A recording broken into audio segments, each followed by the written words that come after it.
past couple of years, without a shadow of a doubt, is the economy. But as I constantly remind Canadians, there isn't really a Canadian economy anymore. It is a global economy.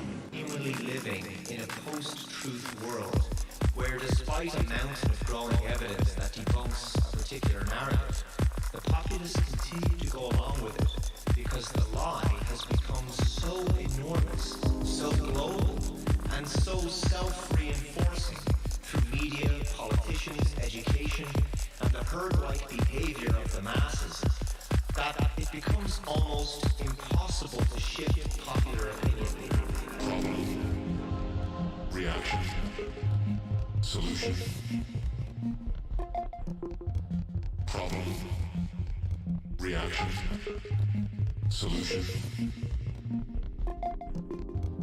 Problem, reaction, solution. Problem, reaction, solution. Every doomsday computer model predicting apocalyptic world-ending scenarios has been proven wrong. There's an enormous amount of evidence that debunks the narrative, and yet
Surrender your right to privacy and freedom.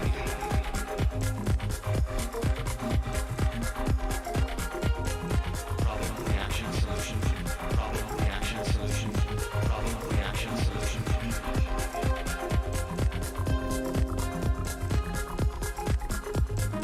Coronavirus. Ireland could face rolling restrictions until a vaccine for COVID-19 is found. You're not putting a needle in my arm against my will.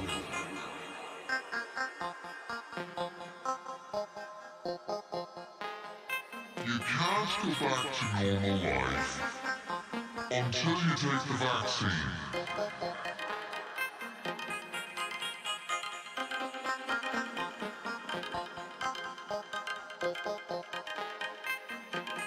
Will people rationalize tyranny? Or will they resist it?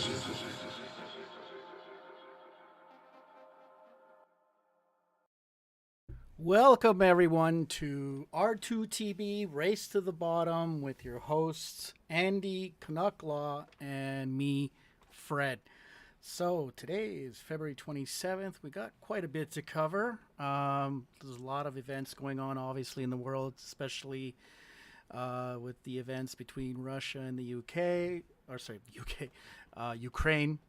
And I hope, wish the best for the people there. It looks like a pretty dicey, tricky situation, although I can't make heads or tails out of it. And I'm going to say hello to my friends and hosts, Canuck and Andy. How you guys doing tonight? Doing pretty good, man. Doing well. Yourself? Going mental. What else is new? Welcome to the club. Yeah. So we got quite a bit of stuff to cover tonight. Apparently there's some people with new jobs and, the WHO is up to its regular no good business.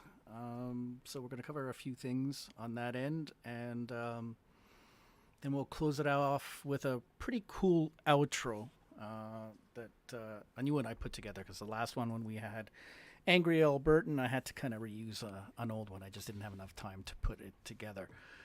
So I think maybe we can open it up with you, Andy. You had a story about a fellow politician, and then I can highlight some of the other stuff that you're going to cover with him.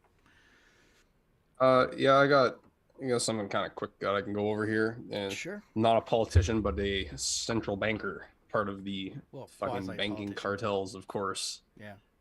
So, You got full sharing rights, so go ahead. Did we lose Canuck? No, I'm here. Okay. I don't know. All right, good. I got my thing all figured out here. Our now. buddy Mark. Yeah, so Mark Carney got himself a new job joining Macro Advisory Partners as senior counselor, and he is the only senior counselor at this Macro Advisory Partners. So it's not nothing like super duper exciting, but yeah, when you go to their firm, like they're an advisory partners group, right? They advise geopolitical, economics, supply chain resilience, the global energy transition, cybersecurity. They're in it all, right? Mark Carney specifically is the global energy transition guy, 100 and something trillion dollars we need, but we can get it done, guys. The markets will help us. They come down here to where you find out who it is, right? And you got this guy, Nader, last name I will not try to pronounce because I don't speak whatever language that is. But like the interesting thing about him, especially in the midst of all this World Economic Forum shit, is that this fellow is indeed a member of the World Economic Forum's Global Future Council on Geopolitics and was elected by the World Economic Forum as a global leader for tomorrow. And Mark Carney is also affiliated with the World Economic Forum. I saw somebody say that he is a trustee, but I don't know for sure because I didn't look, to be honest. He is, and so is There- Freeland. There you go. So we got banking cartels because this fellow here, he's also former Goldman Sachs. Mark Carney is former JP Morgan. This guy here, Nader, he's counsel on foreign relations. There's other people in here that are counsel on foreign relations. This woman here, Katrine, she's well, I don't know if it's Katrine in German. I'm not sure of the pronunciation. She used to be the head of McKinsey and Company in Germany, for example. Of course. And so it's the City of London banking cartels, East India Trading Company type shit, right? Like prime example, like her being from McKinsey and Company. Dominic Barton was McKinsey and Company, right? And then he left and he was Canada's ambassador to China. Now he works for Rio Tinto, which is a Rothschild company, right? So you got the City of London, Rothschilds,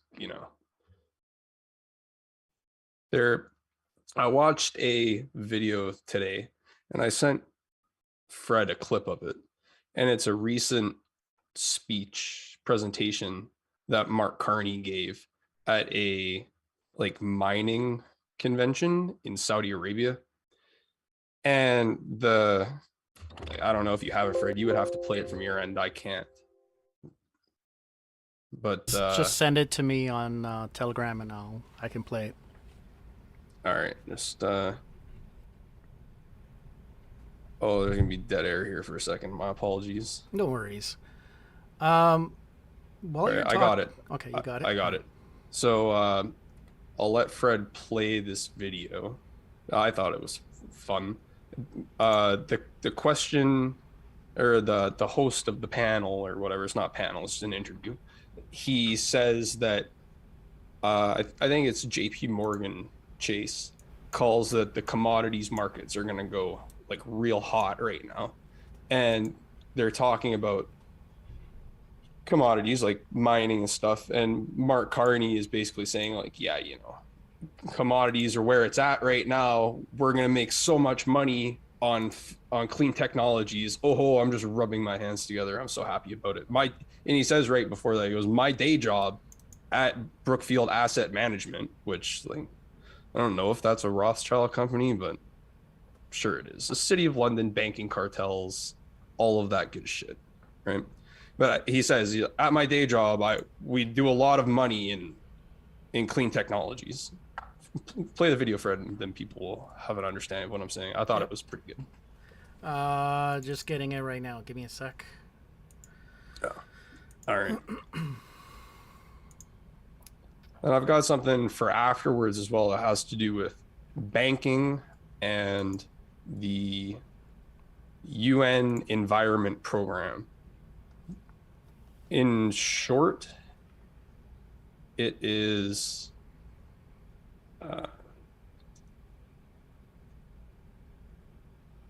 I had it here. Where did it go? Our members. Yeah, it's weird. Oh, no, I'm safe. having some issues here. Give me a sec. All right. I'll have to play it from. Why is this not working? There we go. All right. Here we go. Let me just share the screen with you guys so you can see the video. And here we go. Okay. Why is it not playing now? Good God. All right, hold on. There we go. Now it's going to play. We're talking about, a 60% plus increase in demand over the course of the next 25 years for copper, for example, which is an enormous amount, and higher levels of increase in demand for other metals and minerals. And so what had been a niche demand for metals and minerals, which was renewable power, is going to be really the driving force. You got Goldman Sachs talking about the beginning of a super cycle for commodities that could last 10 years. What do you make of that? Do you agree? I mean, broad brush, I agree. I think one of the elements of their thesis, if I remember, I shouldn't try and speak for them, but one thing to be concerned about is can we make sure that the companies can get the capital they need in a timely way? And I think part of that, and when I look at the opportunities in the Arabian Shield and where the kingdom is going particularly, is that it is relevant. The carbon footprint of the miner themselves is relevant, or will be increasingly relevant to the whole process. Now, just to be clear, if you wrap together the copper and the nickel and the cobalt and other factors that go into a renewable grid, and you compare it to an existing grid, it's only about 6% the emissions of the existing grid. So, but still, if the world does what it says it's going to do, we're going to end up with, multiple gigatons of additional emissions unless the mining industry gets its footprint down. That clip didn't have him talking about his day job. That was actually the question from before this one. It's not really like super important, but there's clips, there's lots of presentations of him out there telling you what's going on, and the climate futures are here. Yeah, and I think we presented basically a line graph of all the connections with all the different companies when we presented Power Corp, right? Yep. Like Sagard, AC, and then they had some other, like they owned a Chinese company. They had a majority of the shares. Brookfield was mentioned, McKinsey. These people travel in very tight circles, and it's not surprising that he's kind of doing a full circle, right? Like he left the position of Canada's top banker. Then he went to work in London, and we know about the city of London, right? We don't need to get into that. And then now he's with the UN on the whole climate change racket. This is basically, and we covered that before with the tie-ins to a movie producer out of Alberta, if you remember, Parlucent Films, who sponsored that climate change movie. Oh yeah, the Michael Moore movie. No, not the Michael Moore movie. It was not Michael Moore. It was that American politician that said the icebergs were going to melt in like 2 years, and it never happened. Al Gore? Huh? Al Gore? Al Gore, yeah. Oh right, The right. That's the name Inconvenient that I was thinking of. Yeah. So, and then we made that tie to the Albertan oil man. It ties to everybody, man. Yeah. If you look where you want to, it ties to everybody. Mark Carney is the upper echelon of banking in the world, right? And I listened to like one of the podcasts that's on this Macro Advisory Partners. It's like they make podcasts for the people in their networks to listen to, and they were talking about like, we talk about getting out of oil and gas a lot, but like we're gonna have to be strategic here, but we're gonna have to keep investing, or we're gonna have to do certain things because we're gonna need some oil and gas because we can't switch too quickly. And like basically what they're calling for is just more monopoly, more consolidation is what is going to come of all these things in the long run. And that's correct. And if you look at some of the, I haven't dug into this Macro Advisory Partners, but they're fairly new, right? And they say their biggest clients are GlaxoSmithKline and MasterCard. Keep in mind that the Trudeau government had given something like 50 million to MasterCard just several years ago before this pandemic shit started. But yeah, and I wanted to cover, it's somewhat related to a company called Alar Strategy Group. And I'll leave links again into the show notes later after the show. But this is an Ottawa-based public affairs consultancy firm. Basically, you know what it really is, right, guys? It's basically a lobbyist group. Alar provides focused strategic advice so clients can efficiently work with government to achieve its goals. Some of the top goals here are, public relations, policy, government-funded programs. Obviously, we get the big fives. I think it's fives for the UN Global Plan: diversity, equity, inclusion, strategic communications and issue management, and then obviously Indigenous engagement and partnerships. But there's not much known about this group, recently started, but what ties this group to Mark Carney is this gentleman here, Richard Macksmith, who is the CEO or principal for this organization. So again, another new lobby group. Prior to founding the Alar Strategy in 2018, Richard was a veteran political advisor with 2 decades of experience. He has held senior positions in Canadian politics and government at both federal and provincial levels, including serving as Chief of Staff to the Federal Minister of Finance. Who was that, you say? You can guess who that was, right? So his boss was Mark Carney. Well, Mark Carney wasn't the Minister of Finance, though. Well, he worked in the Ministry of Finance. Also not in 2018. Mark. Well, he was. Yeah, I guess he's affiliated with the Ministry of Finance, but he was the head of the Bank of Canada, right? Correct. I think technically they're not supposed to be connected to each other because they're separate entities, aren't they? Yeah, actually, works. I'm mixing things up. I apologize. Maybe it's a late Sunday and I've been skating with the kids and I'm a bit tired. I was mixing Bill Murnau's name with Mark Carney because to me they both look very similar. But yeah, apologies for that. Anyways, so there is no tie to Mark Carney, but we can still cover this organization, right? So this gentleman here did report to Bill Murnau, who was the former Ministry of Finance. I think he's disgraced, right? Because he walked away from that position after some leaks about some investments offshore. I don't know. Did he get hit? He got hit in some of the papers, didn't he? The Panama Papers, yes. And Paradise Papers, and the Qatar Papers. Maybe I'm not sure about the last one.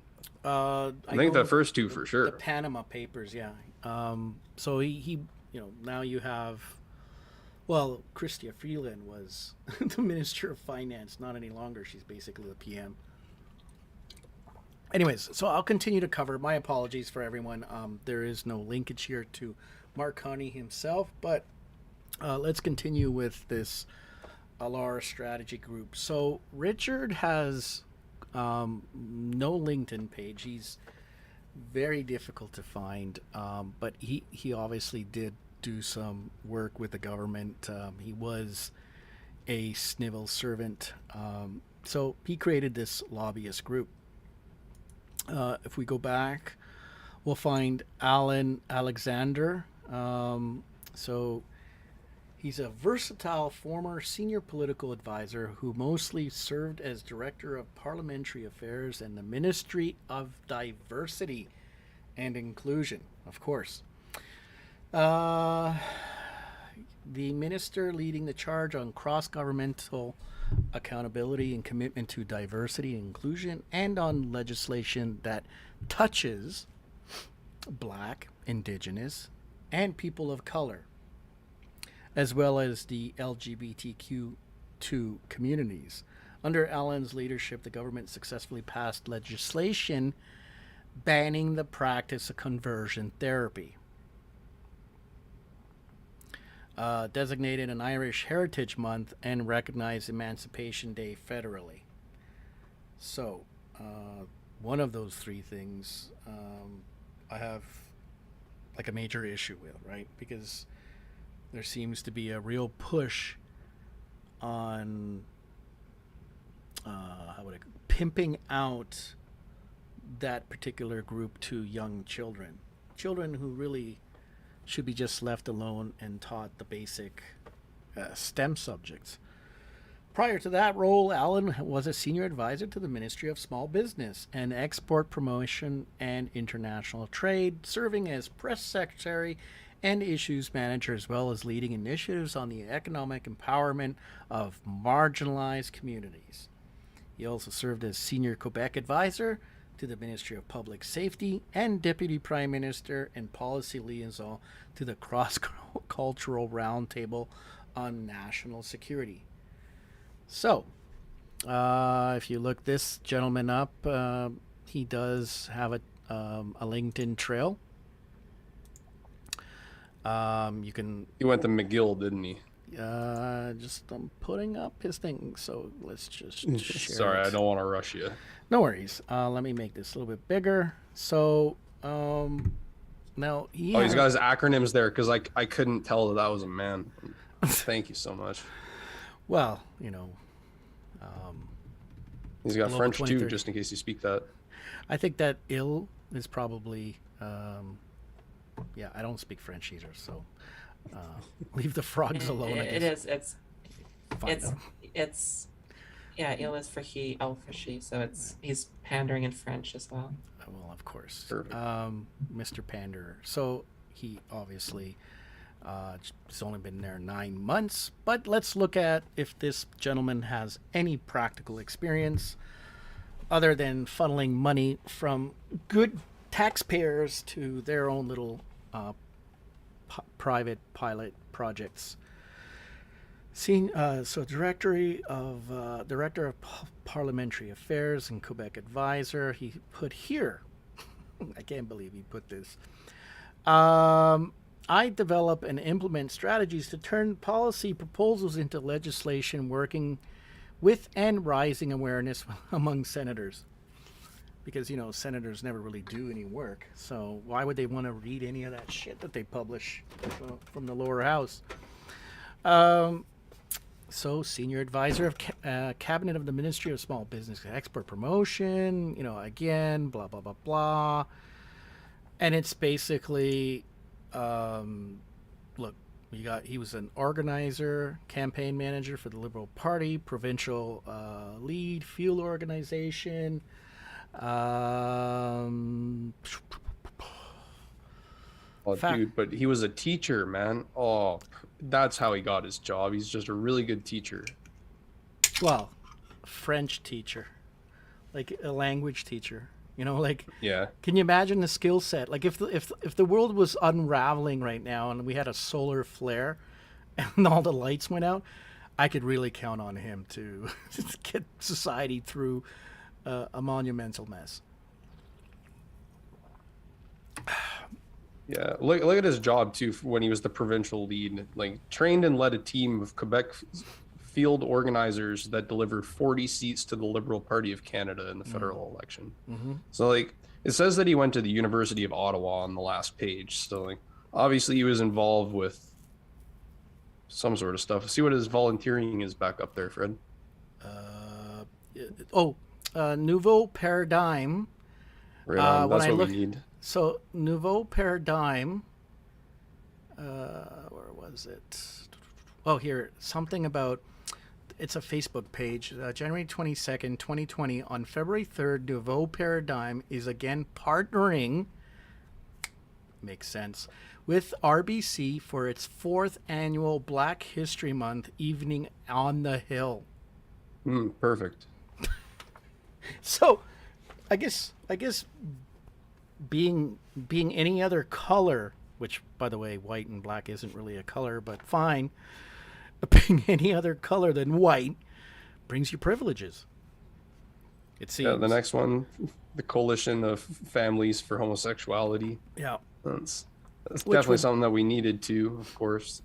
Well, obviously he plays the game, and when he was at university, where they're like, hey, you play the game, we'll give you a seat at the table. You need a job, we'll find you a job. Fuck, we'll make you a job as long as you want to play the game. But remember, like, taxpayers' money is being funneled either funneled to, so there's a push and pull with lobbyists, right?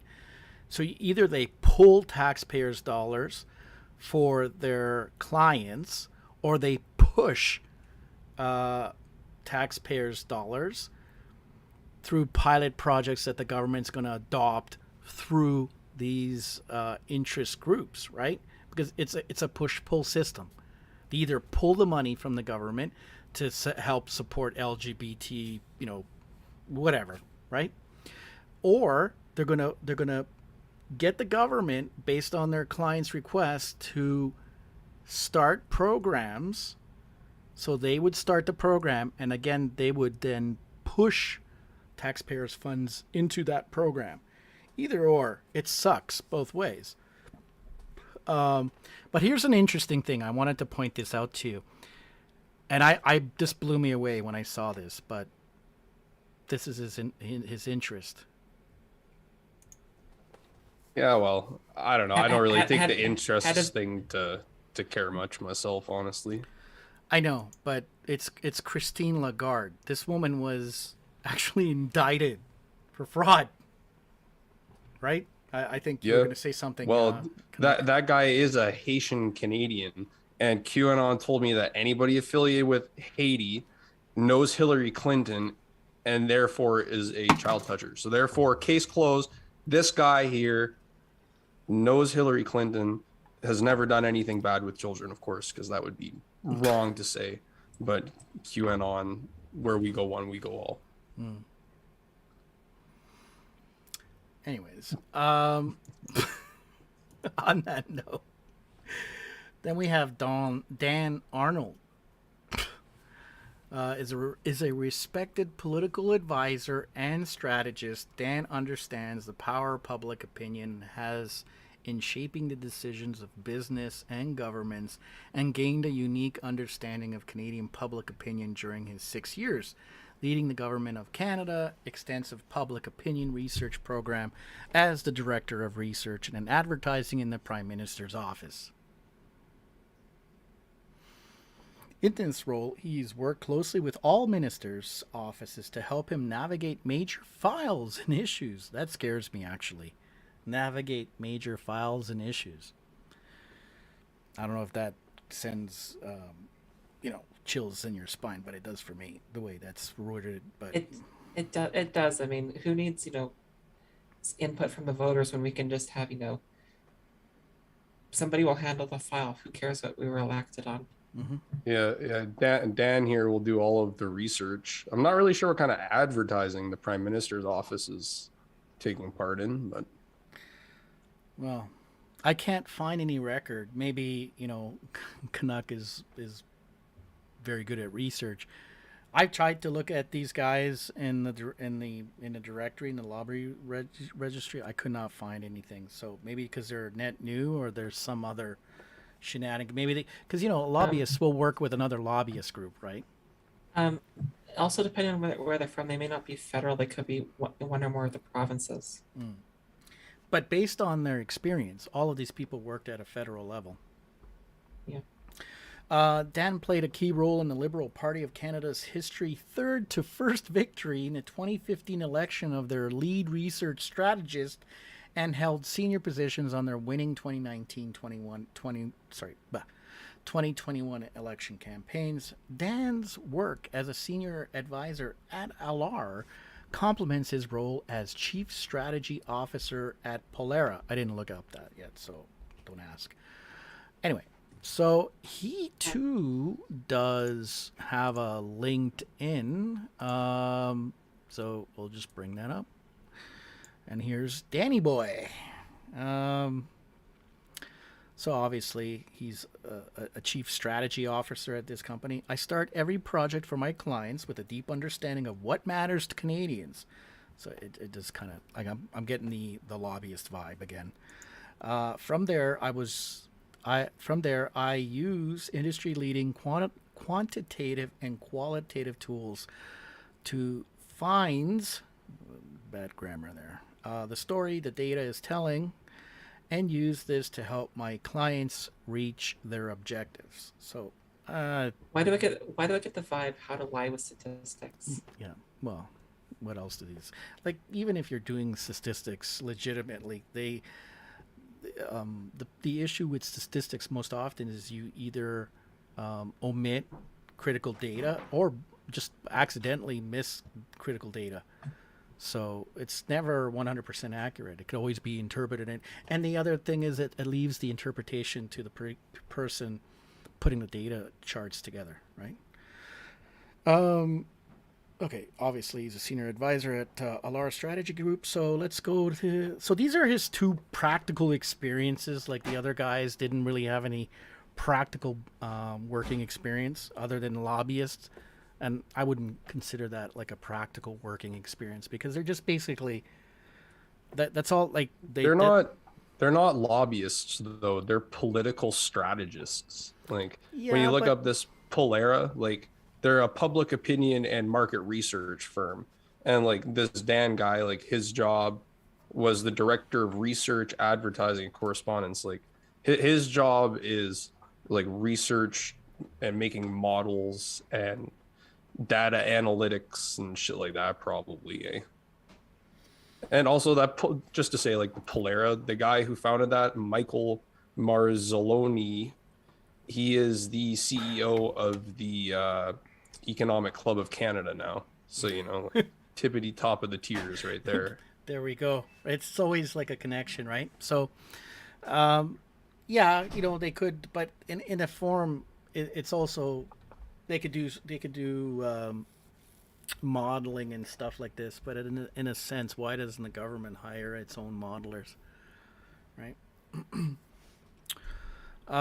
So he was the director of research and advertising in the Prime Minister's office. He was director of research for the Liberal Party, and again, he was AVP at Polera. And so that's basically his background.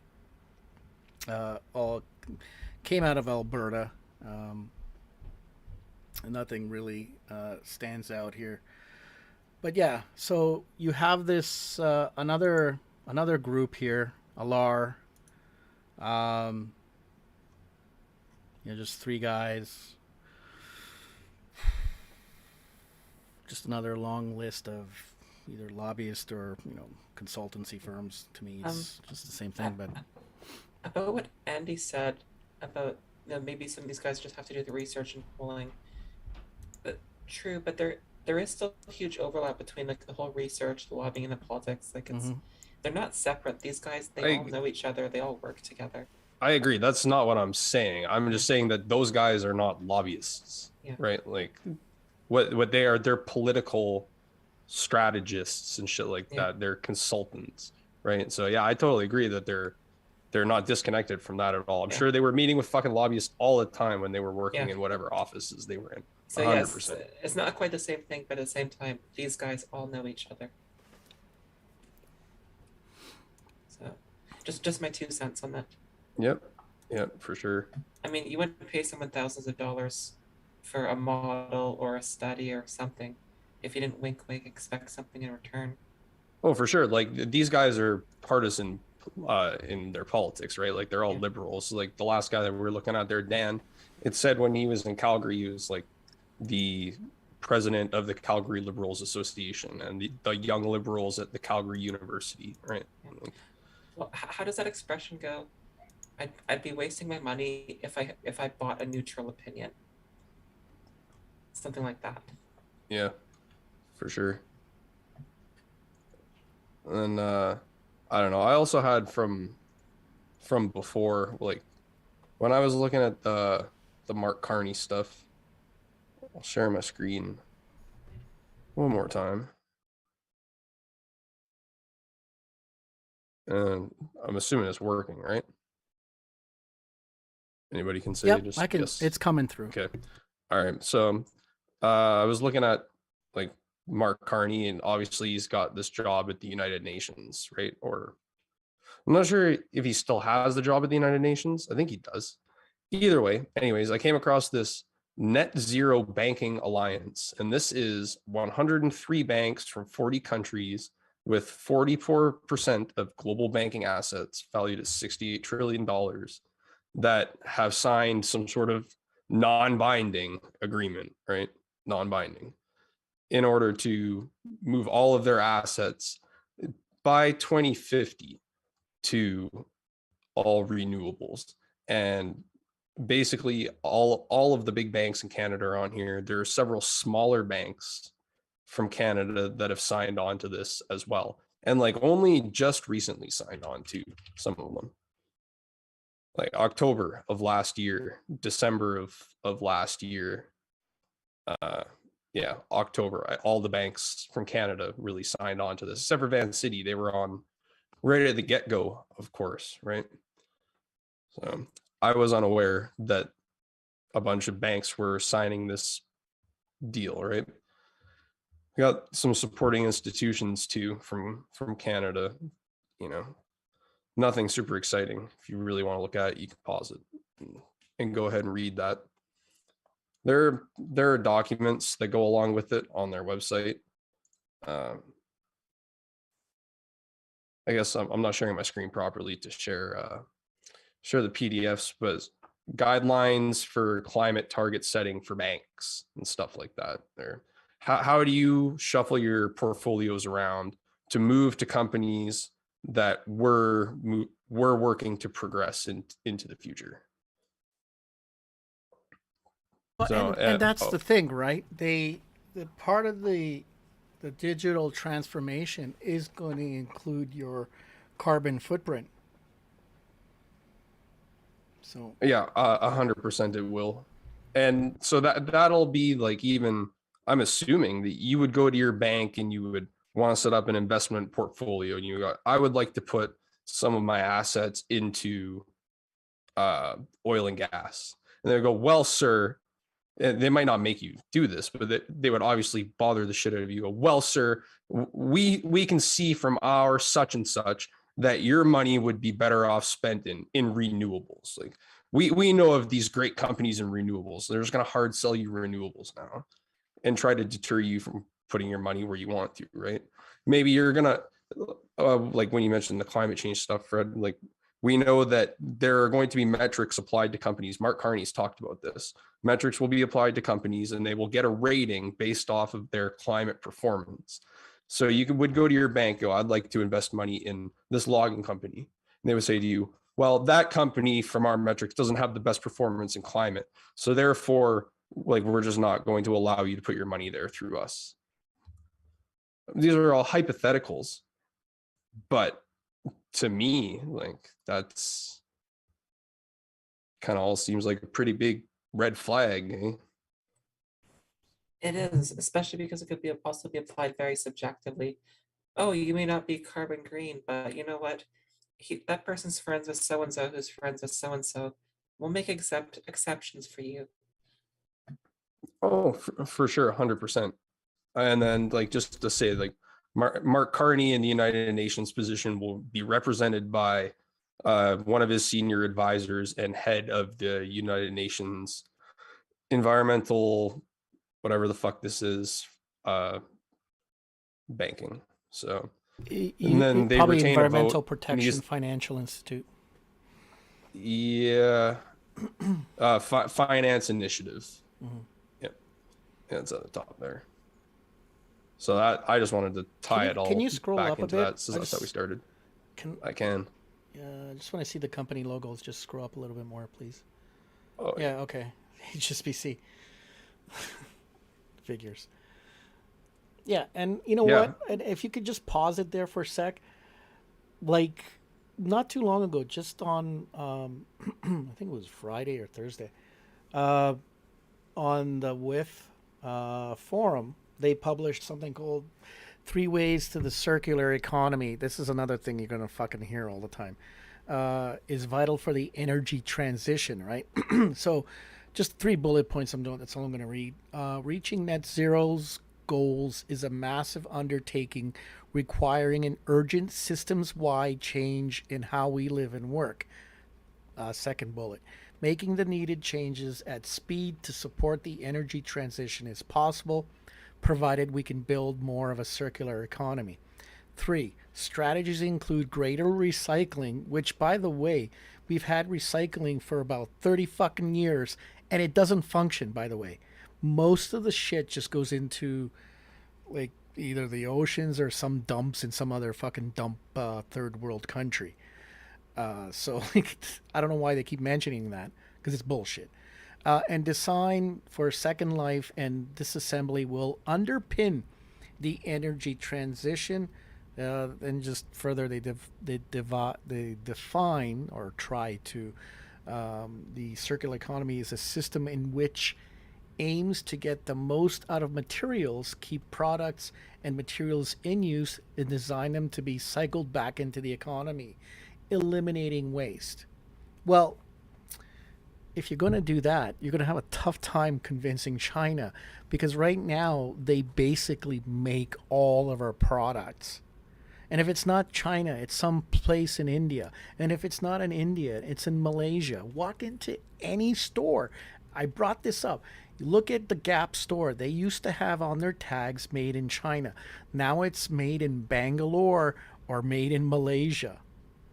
So they keep going to these little Mickey Mouse third world dumps because they know they don't have the laws and regulations that first world countries have in terms of their environment. So they go there. And like, so what's changed? What has changed in all this? And I get the feeling is because I think the global economy is crashing. If anyone listens to Brendan O'Connell, I agree with him. There's another gentleman too that he suggested. I think we've kicked the can down the road long enough, and I just think like the fiat system is collapsing. They're trying to push and weasel into this digital economy, which is part of the ID 2020. Like, it's digital, right? Like, Yeah. it's another way to wipe out your ledger. You mentioned waste too, right? And like we could apply that to the financial sector, because like we wouldn't want monetary waste for the new green economy being spent somewhere that just doesn't need it right now, when it could be better allocated to resources over here, right? So that's the whole, and like it's not to say that this is gonna work in the long run, but they're trying. Like they want everything to be digitized, and they want it to be like a big control and command center where they're going to allocate resources as they see correct, right? I remember we covered what's his name? That professor that the genetics professor, the Japanese fellow from BC. He's quite famous on CBC. We covered his NGO. Can't recall his name right now, but David Suzuki, right? We covered him. If you remember, we looked through his NGO's financials, and there were a shit ton of like oil companies and big resource companies paying huge amounts of money. And I think you mentioned it, which is very accurate, which was, it seemed to you it was a pay for play system. And this is all this seems to me. It's a pay for play system, and they're just going to recycle that back into like carbon stocks for people to trade on, so they're going to be double dipping. And it says here, it tells you what they want to do, transforming our current economic system. But why would they do that if it's been working before? It tells me that it's failing. It's not working. They've been building leverage on top of debt leverage on top of debt leverage. So now they're pushing this crap. and in the same article, they're talking about rising temperatures of 1.5 degrees, 2 degrees, whatever. But they never seem to tackle the biggest elephant in the room, which is China.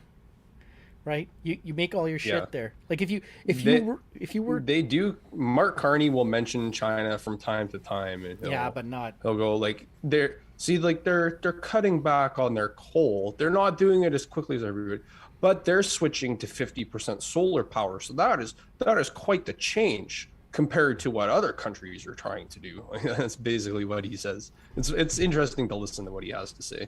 But he's also an asshole, right? Like he'll say that Brookfield Asset Management went totally renewable. That's what he was saying, like not that long ago. And he got called out on it by journalists. They're invested in like 5 big pipeline projects all across the world, including 2 in North America. So like he says one thing, but they're doing other things instead. Right? See, these assholes are so full of shit, and I'll tell you why.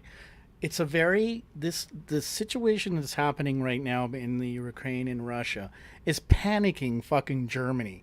And I've seen the gas prices, and we talked about this yesterday, going through the roof. Like I filled up my tank, and yes, the stupid fucking car takes that premium gasoline, and it was $1.90, but it cost me close to $100 just to fill half a fucking tank. And you can hear the Americans are complaining, the Germans are complaining. You're telling me, and in this article that they're telling you they want to switch by 2050 to mostly solar. Are these people psychotic? Or do they think that northern climate countries are going to fucking warm their homes with solar or fucking generate enough power with wind? Like if you go to northern Ontario, the whole fucking landscape is full with those stupid wind turbines, and they constantly break and they constantly need to be serviced. Yep. I don't know. I know that the wind turbines, somebody was telling me this, might have been my dad, that I guess when the winds get too high as well, they have to just shut the turbines down because otherwise they'll screw everything up. They'll shoot too much power into the system and like surge it. Yeah. I constantly see the Manitoba. We have quite a lot of wind turbines kind of in certain spots, and a lot of the time you'll drive by and they're not spinning at all. Yeah, so we know with the whole Maurice Strong, right? Going back to the Rio climate thing, we've covered that in detail. The whole thing is a nice pyramid scheme. I wish I had it, but somebody posted a month or 2 ago a little research with some crude numbers about the energy that costs to manufacture one of those turbines versus the average life expectancy. Considering what it costs to build and maintain, you'll never actually pay it off in terms of net energy. Forget money. It'll never pay in energy terms. And those wind turbines, they take a whole bunch of oil as well. Every one of those turbines takes quite a lot of oil.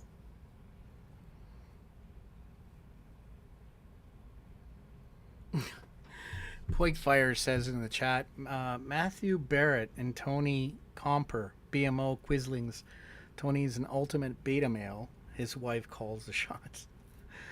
I'm not sure what that's referring to. Maybe you know, Andy. I don't know what any of that means at all.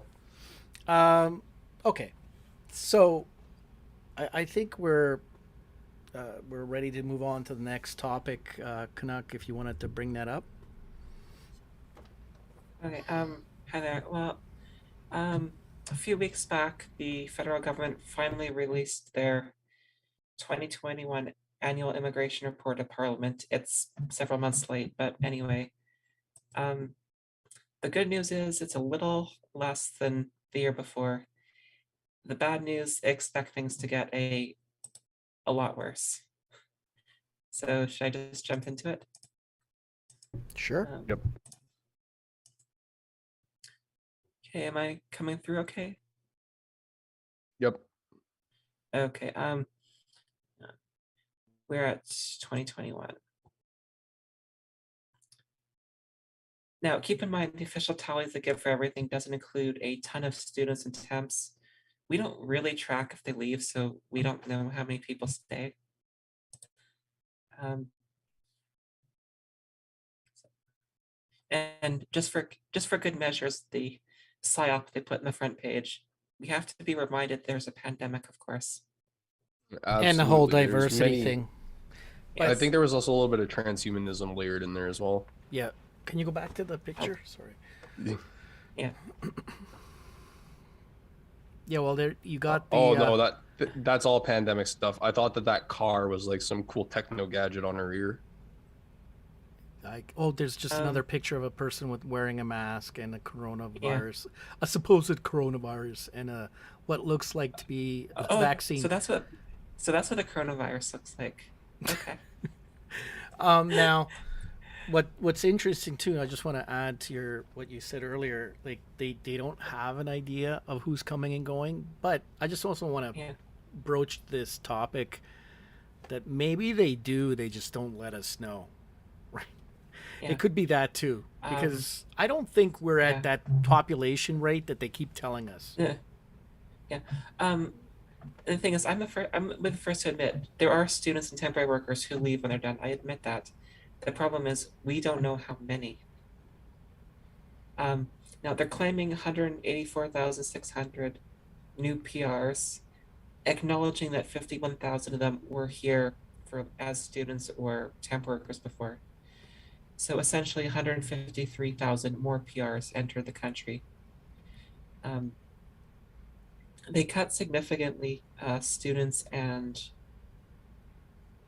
temporary workers. In 2019, there was 402,000 student visas issued. This year, it was only 256,000.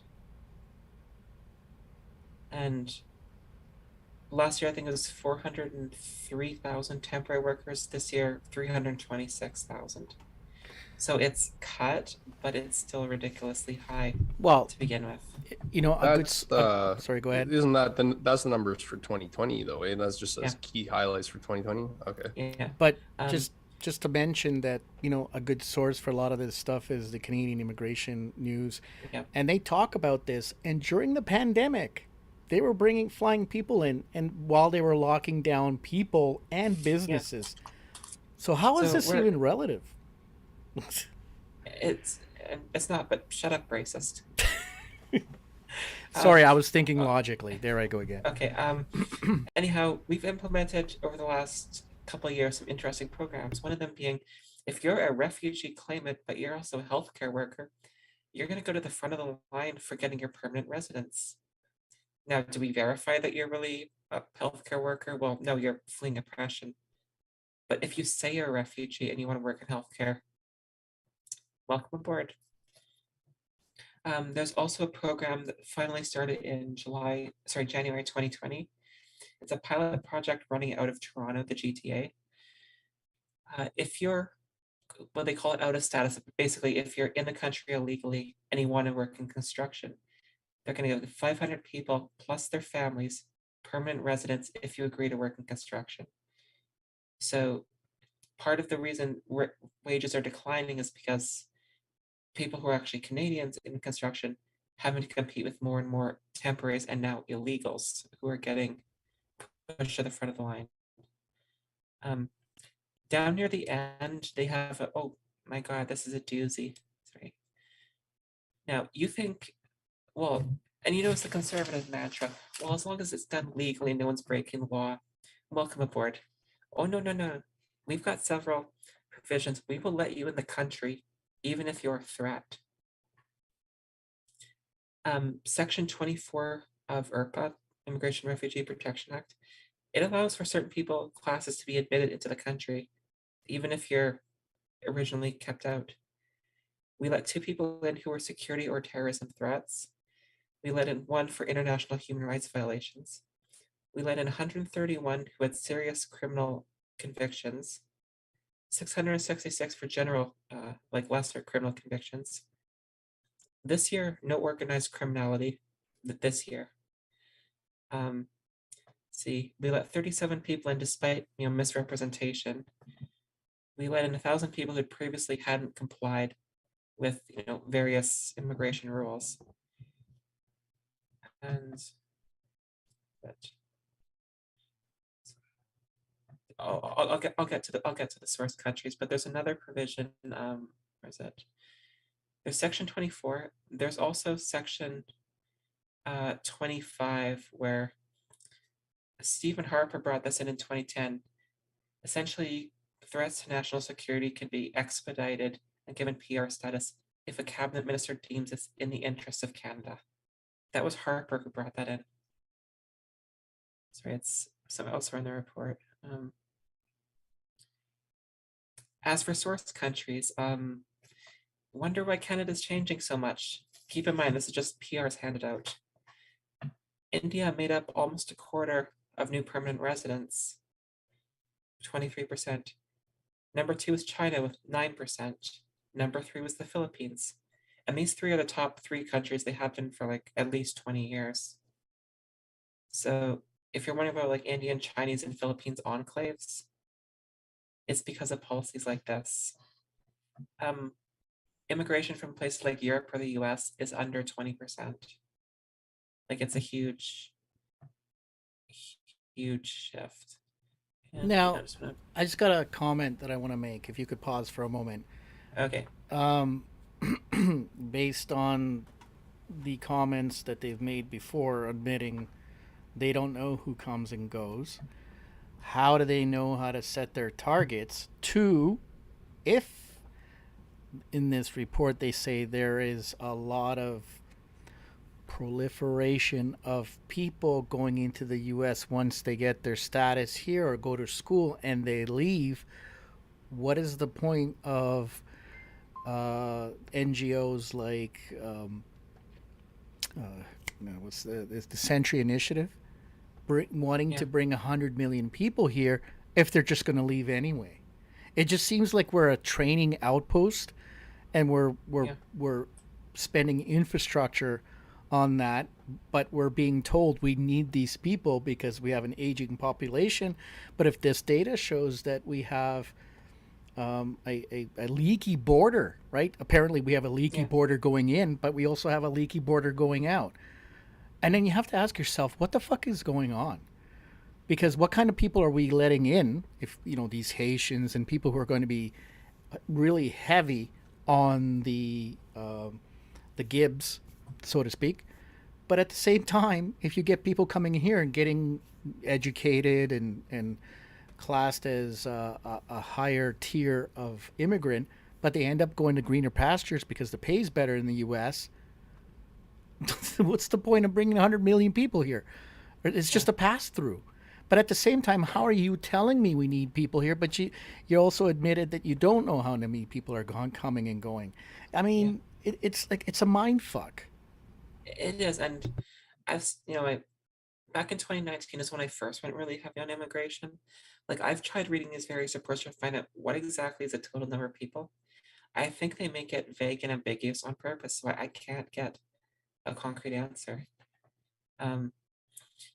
This was actually from 2019, but Canada, I think it was May 2019. Just a reminder that Canada ended the designated country of practice origin. Now, Harper was awful, but one of the few decent things he did, he put about 25 countries, mostly in Europe. If you're trying to coming to Canada from these countries claiming asylum, there's an expedited process and you can be deported a lot easier. Essentially, we don't want refugees from, say, France or Germany or the US or, I don't know, Australia. Canada scraps it. We're not doing that anymore. Now, there is still the safe third country agreement, but we still, if you simply bypass the border ports, and the UNHCR, which, by the way, is a party to the safe third country agreement, is a 3-way agreement. They actually hand out advice on how to cross the border illegally. Like, we're opposed to human smuggling, but if you want to do it, here's the details. Here's the information. Not a joke. They give information on how to do it. Yeah, under the auspice of countering human trafficking, because you won't need to be smuggled if we just tell you how to do it. Yeah. Admittedly, in 2020, starting about April, illegal crossings from the US did drop. You know, they're mostly at Roxham Road in Quebec. They did drop quite considerably going into April. But we move into 2021, starting in about August, they're spiked back up again. The last that I have data for is December 2021. 2,800 illegals came in from mostly from Roxham Road. And this is a rabbit hole all by itself. The couple of refugee treaties that we signed, I think one of them goes back to 1951, actually contains provisions. We're supposed to provide work permits and health insurance for people claiming asylum. It's basically one of the many treaties we've signed. So it isn't really even discretionary. What else? Sorry, I know I'm jumping around a bit. Yeah, and as for people who've been inadmissible but came in anyway, going back to 2002, we have let 214,000 people who've been denied because their criminal record, misrepresentation, non-compliance, security threats. We've let 214,000 people in the last decade. Sorry, 2 decades. As for the threats to security that Harper implemented, since 2010, we've let in 4,300 people, basically at the cabinet minister's discretion. Like, you can't tell me you're serious about safety of Canadians when this is allowed to happen. Temporary visitors that did drop considerably from 5.8 million to less than 1 million. And that's not a shock. But if you go back various PRs, decades, India, China, the Philippines in 2019, India, Philippines, China, India, Philippines, China. Ooh. Philippines, India, Syria, and China. Philippines, India, and China. Philippines, India, and China. China, India, and Philippines. China, Philippines, India. Do you notice a pattern here? Yep. And there's really no way to describe this other than population replacement. The nation's hospitals would cease to exist if they cut off immigration from the Philippines. Yeah. And I guess the last thing I want to point out, yes, I blame, Trudeau and previously Harper for a lot of this, but we also need to realistically look at the fact that immigration is, for the most part, a provincial issue. Under Section 95 of the Constitution, it's laid out pretty clearly that it's the provinces who are supposed to make the laws. Parliament of Canada may, from time to time, make some laws. So it's Doug Ford or Brian Pallister or John Horgan or Jason Kenney who are by and large driving this. I know there's an effort underway to implement municipal nominee programs so that the mayors of cities can bring people. But yeah, it's bigger than just the federal Liberals or the federal Conservatives. And also in 2020, there's an initiative that was finally implemented. Trudeau announced in 2016. It started in June 2020. The Canada Border Service Agency will finally collect exit data on people who leave, if other than to the US. So we finally have an entry exit like the rest of the real world. I'm a little curious why it was done now though, since I'm thinking it's just to monitor people, in context of this. How many people are in this country? I could not tell you. And the census data for 2021 is supposed to be released during this year, so I'll have more in the next few months. For some reason, I thought that they already released some census data. They did, but they're staggering it so that more is going to come out. Okay. I don't know, maybe they just want to milk the announcements for all they can. But also, for the next federal election, people should expect a lot of the ridings to be redrawn, because every 10 years, the Canadian government is supposed to reevaluate, proportion more by population. So expect more ridings in the GTA, in Vancouver, in Montreal. So expect smaller ridings like here, like in Manitoba, like northern Manitoba. Expect less representation. Yeah, I think Northern Manitoba only has one MP. Yeah. Yeah, I think the north half of BC has one. Like, yeah, Prince George and the Peace region, I think it's just one. So expect even less representation. Yeah, that'll be quite the thing when that comes, because like you say, they do it every 10 years. Yeah. And on the topic of immigration, can I bring up the book? Oh yeah, we gotta sell some books here tonight. Everybody, get your credit cards ready. The links will be posted in the chat. Everybody must purchase this very good book. I've been procrastinating, but it's finally up. It's Borderless Canada, Replacement Migration, and the Fifth Colonist Operating Within.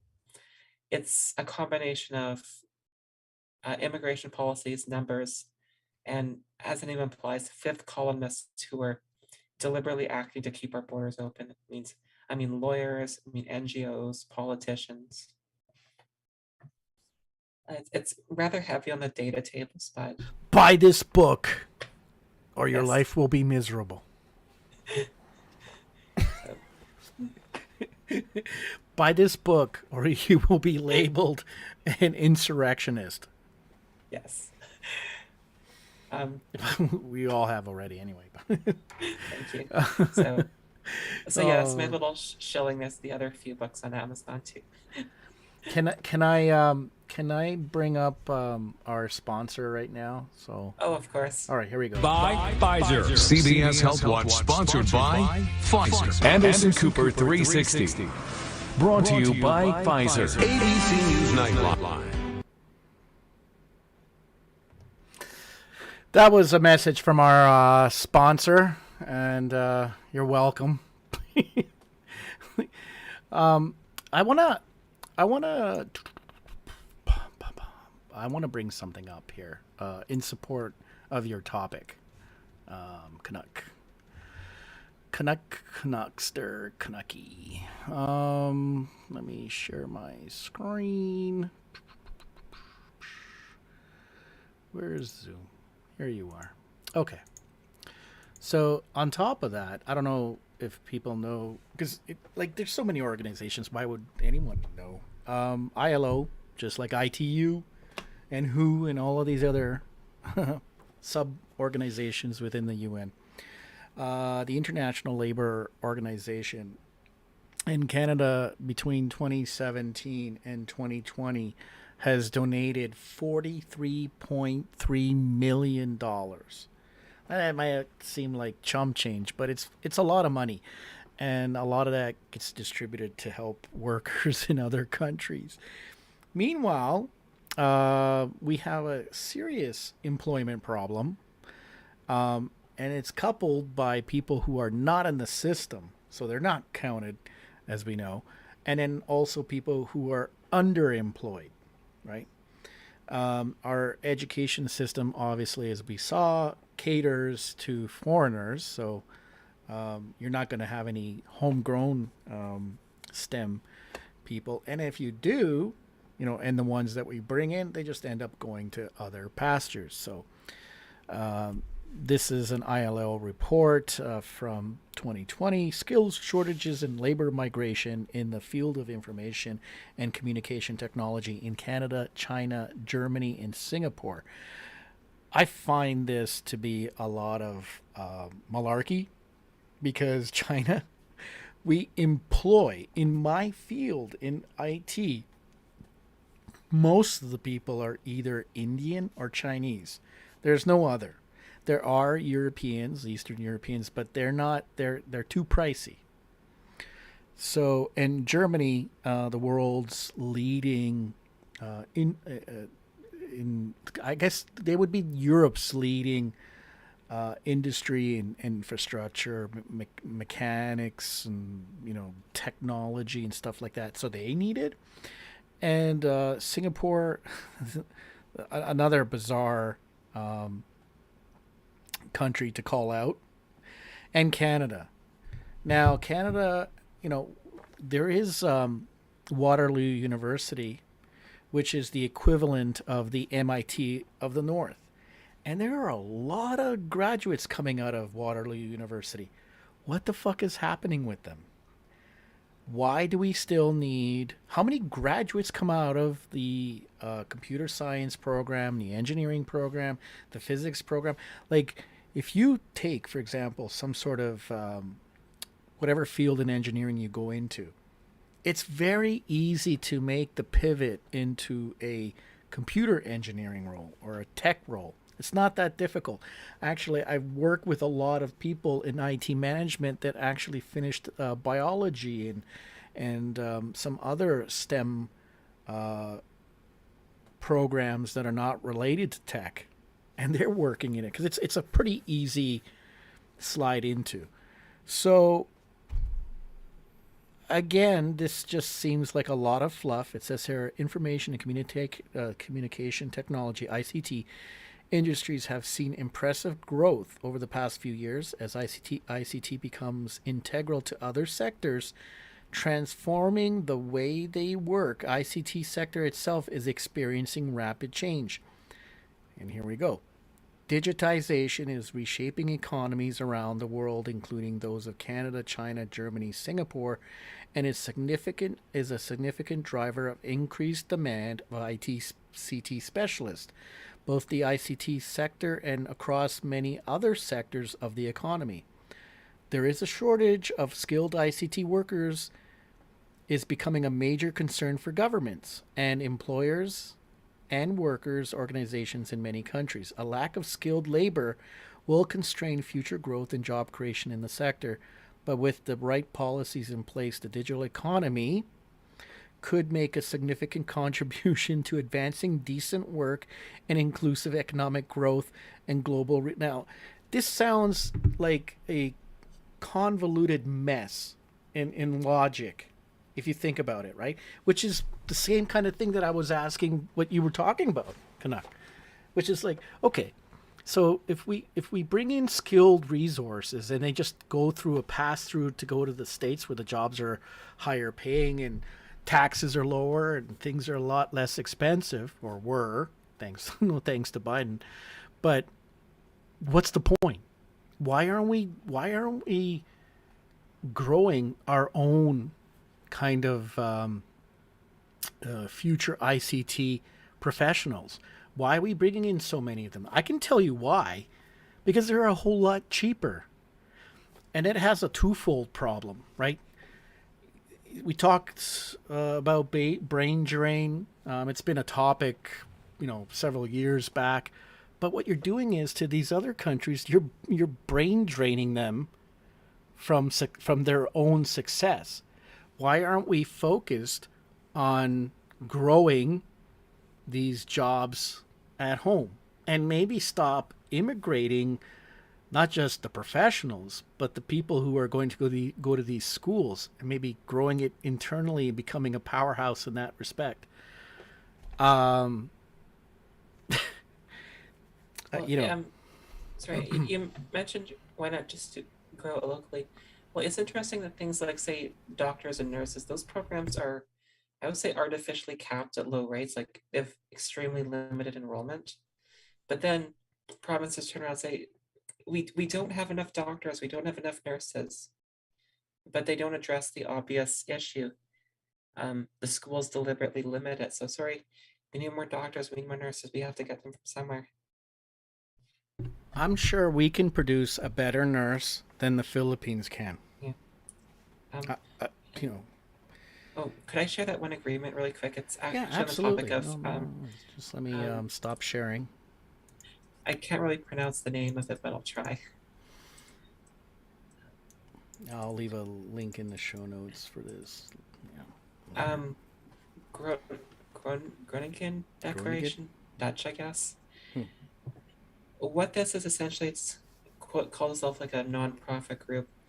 They're trying to, I guess you could say, harmonize standards so that, say, you're an engineer from Pakistan. Well, just, you don't have to do rigorous upgrading. You can just fill out some forms to become an engineer in Canada. Oh, you're a doctor in Zimbabwe. Well, you're close enough to the equivalent here, so it's essentially, I guess they refer to it as like education credentials mobility, so that you can move around new graduates easier. Yeah, but you see, that's one way only, right? Like, Yeah. if you graduated from Waterloo University, would you want to go work in India? If you Probably not. if you spent 8 years of your fucking life, studying and working hard to get a medical degree, would you want to go work in Nairobi? Don't change the page yet. I like the wording in the last sentence in that paragraph there. It does this by bringing together stakeholders from across the global digital student data ecosystem. Yeah, it's like, I still want somebody to tell me what stakeholders means. I don't get it.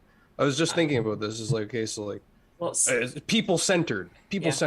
right? Well- Okay, that's good. So people, like the corporations are people.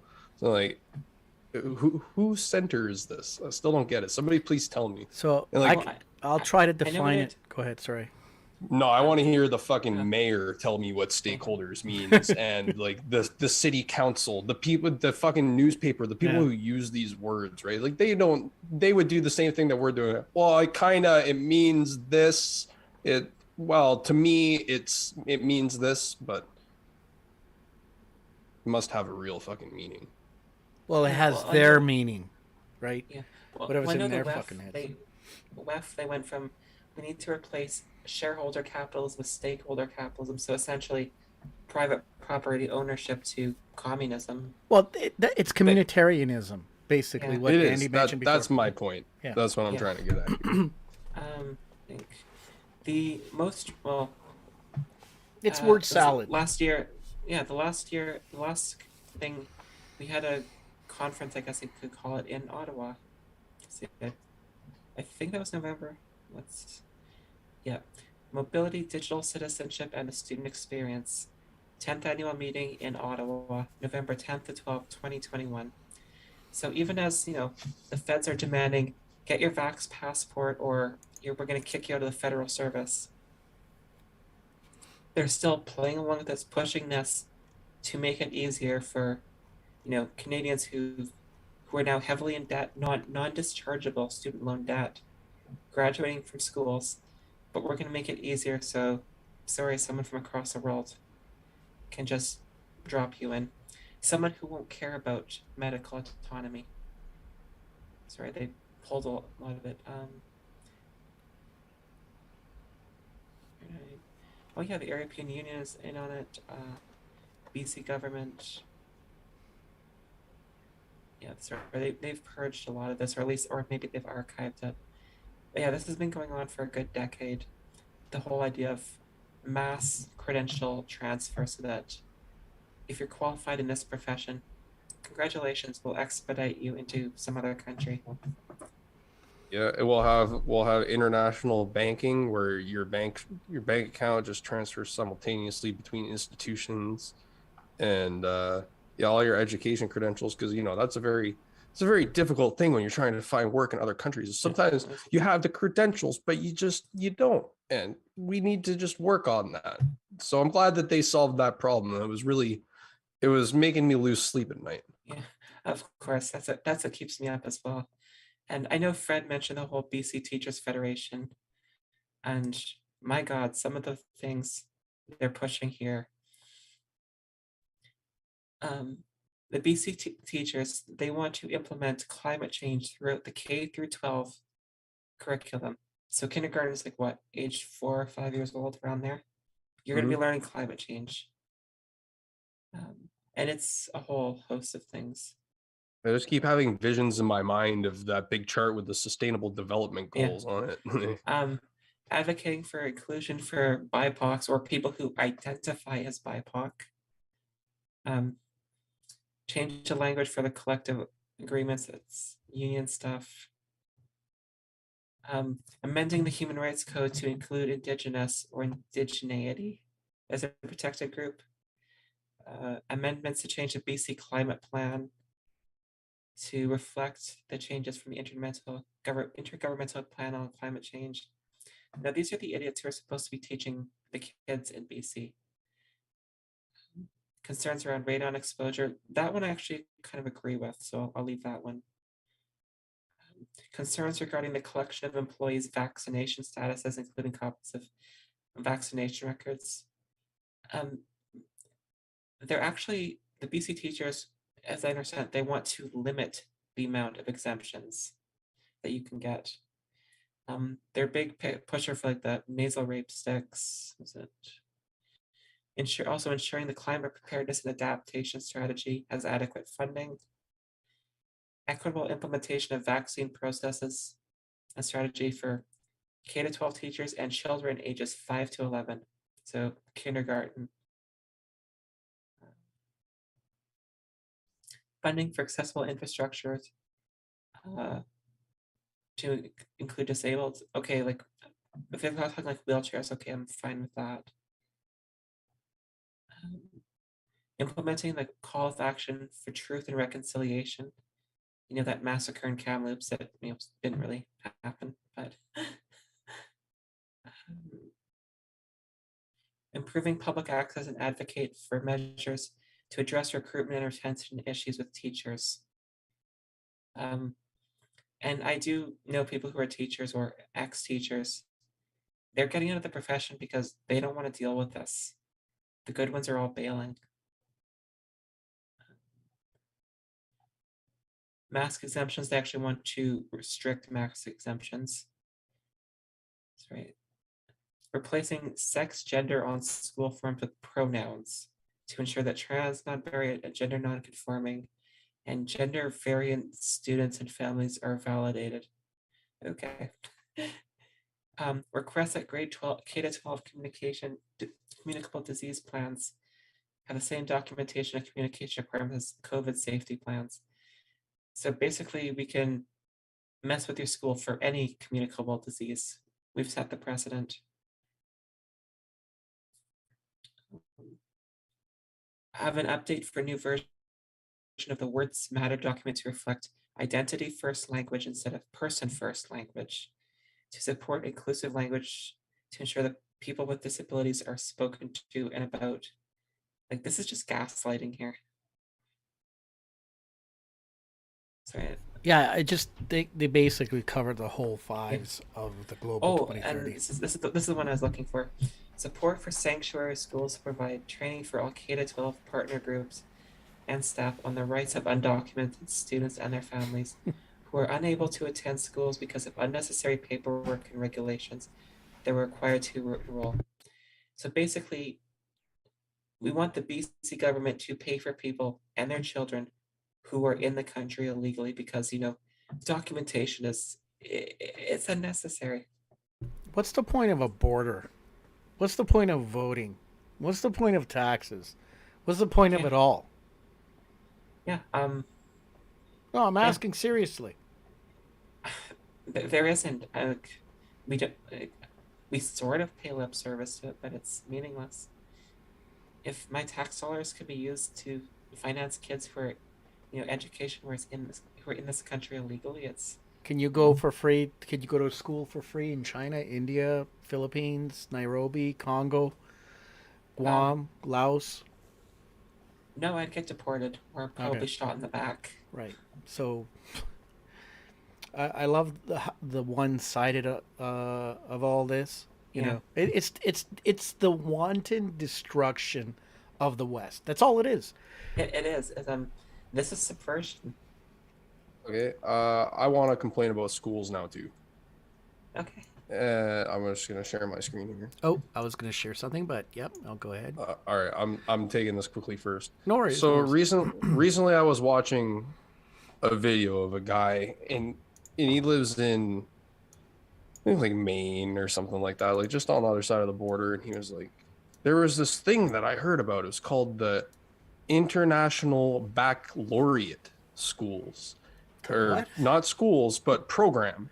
And they teach these programs. I guess he must be in Michigan because that's kind of where it's showing. Oh, I'm only looking at Canada. It's all over the world, all over the world.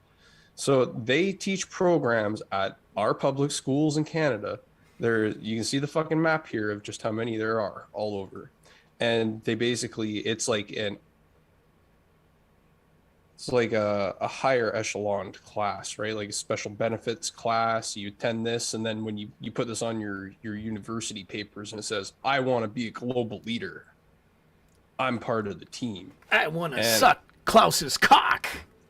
But like, dude, I was just amazed at how many schools there are, and they're all just like regular high schools. I looked up where I went to school, and there was a school in my area, in my school district, actually, that had a international baccalaureate program.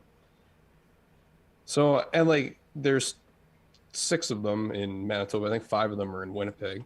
And like, whoever asked if we wanted this at our like local schools?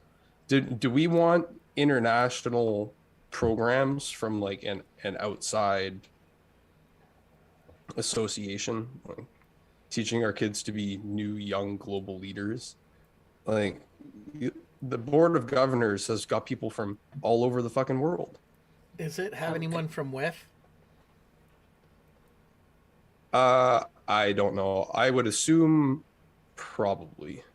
Can I just throw in my 2 cents there? Because I'd actually heard of this back when I was a kid, and it's yeah, these programs have gone on for decades. It's, I guess, my understanding when I heard about it, it wasn't really quite the globalist function that it might be now. There's just, it was marketed as, oh, if you just want some more advanced education, you can just enroll for that. Like, I see. Like the global citizenship, at least from my knowledge, this seems to be relatively new. That could be. I might be misinterpreting. I know that one of the things that this guy was complaining about in his video was that some of their teachings are theosophical in nature, and that was his main complaint. But like, my main complaint is that it's just at all of these schools all over Canada teaching, like, well, I mean, potentially theosophy, I guess. Well, I mean, if you just want some more advanced math or science, I actually don't have a problem with that at all. Where my issue starts to creep in is, would it start crossing over into more ideological topics? Like, if you just want AP math or science, go for it. Or are we getting it more into indoctrination? Yeah, fair enough. Fair point. Okay, I think we're coming to a close on the topics tonight, and one I wanted to cover, which I don't know, things sometimes there is convergence. I didn't know that Canuck actually had done a story on this sometime back, but I just always like to peruse the ILOs, ITOs, WEFs, and all of the 3-letter organizations. But so I came across this in the European Council. This is the WHO is pushing this. So this is an international treaty on pandemic prevention and preparedness. And the latest news is, on December 1st, 2021, not too long ago, 194 members of the World Organization, which is pretty much the entire planet, reached a consensus to kickstart the process of a draft and negotiate a convention, agreement, or other international instrument under the Constitution of the world.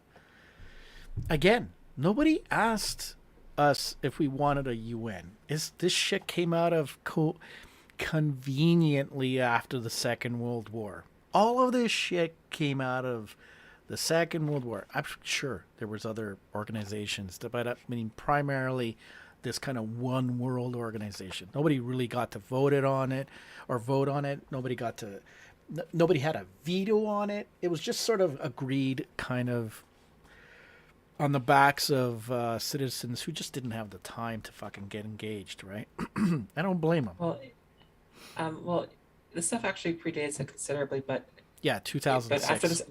But after the Second World War and introduction of the WHO, that's when things really accelerated. What you're talking about, other stuff, Yeah, but it really kind of shot into the stratosphere right after the Second World War because like countries were just obliterated, their economies were crushed, their infrastructures were crushed. You had a significant loss of life. It was pretty easy to kind of like come in, and people were desperate, right? They were hungry. The people just wanted to go back to normal. And I'm sure people are probably selling themselves just to give the idea that they're going back to normal. Hence all the zombies, right? But yeah, let's continue reading this. So this here, basically, this document that I'm going to bring up, and I want to thank one of the group members in our Telegram channel. She's a lawyer, and she's trying to break down a lot of this. I'll try to read some of her things that she highlight. There's a lot, though, so I might have to cover it in another show because I don't have too much time. But it says here, an intergovernmental negotiating body, i.e. what they call an INB, will now be constituted and hold its first meeting on March 1st of this year to agree on ways of working in timelines. So they're implementing it. Like they already kind of used the 2006 Constitution, but they want to add a little bit more flavor to it. And it's second by the 1st of August 2022 to discuss the progress on a working draft. That tells me that they're planning more pandemics. I don't know what you guys think, if you think that, but I'm getting that feeling. What do they say? SPARS 2024 or something? I don't know. Fuck. I just... Well, up till this point, the whole thing, the who needs to consult with the countries, this was done sort of more as a formality, but if it's implemented and this is what it looks like, we could just ditch the formalities and just follow orders. Yeah, it basically gives, just like our legal tender is not really our legal tender. It's in Switzerland with the Bank of International Settlements, right? So, yeah, this gives a whole lot of power away. And I'll go through some of the things here, and I'll have to pull up the Telegram because I know our friend had given me notes. I'm trying to go through it. It will deliver a progress report on the 76th World Health Assembly in 2023 with the aim to adopt the instrument by 2024. So remember, there's the fives, right? The digital transformation, the immigration, the diversity, global homo, and then the global vaccination program. Kind of wraps that up nicely. So now I'm going to bring this World Health Constitution. Now this was put together in October 2006. This is the basic documents, 45th edition. So it goes back quite a bit to Canucks Point. I'll just read the preamble here, and then I'll go to Article 20 and 21, and I'll see if I have enough time to cover some of our friend's key elements that she asked that I'd cover. The states parties to the Constitution declare in conformity with the Charter of the United Nations that the following principles are basic to the happiness, harmonious relations, and security of all peoples. This is very vague in statement.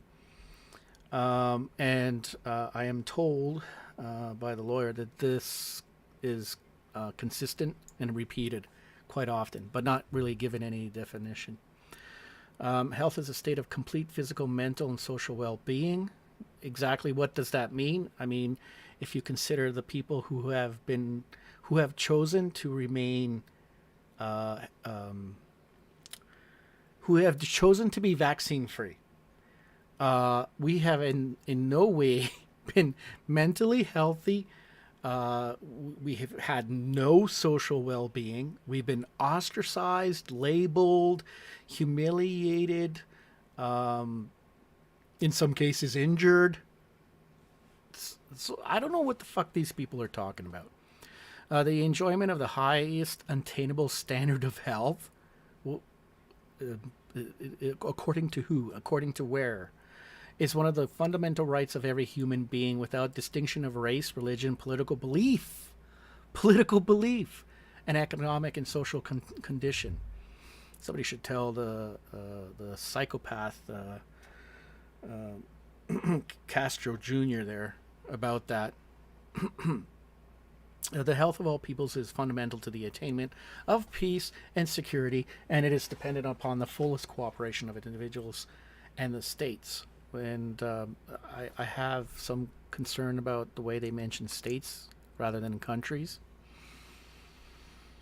The achievements of any state in the promotion and protection of health is of value to all. So I won't go too much into this. It's just a lot of blah, blah, blah, and nothing really comprehensive.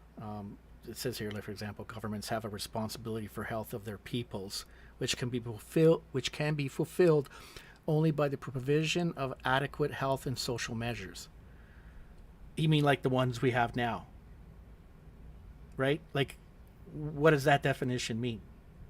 If I so choose that I want to smoke, and the government says, sure, it's bad for you, but go ahead, but we're going to make money off of it. But then I choose to remain vaccine free. Even if it's against the better judgment, isn't that my choice? Isn't that giving me a sort of sense of happiness? Again, it's all relative. So let me jump into Article 20 and 21. There's a lot here, and I'll leave a link to this document. So I'll actually start with Article 19 and then go through this. So the Health Assembly shall have authority to adopt conventions or agreements with respect to any matter within the competence of organization. 2/3 vote of the Health Assembly shall be required for the adoption of such conventions or agreements, which shall come into force for each member when accepted by its accordance in constitutional processes. Okay. Just trying. So basically, our country can be outvoted if 2/3 of the countries right. say it. I mean, we could have 100% opposition in Canada, but if you have, say, 140 countries of the UN vote yes, well, sorry guys, the world's community has spoken. Right. So it's not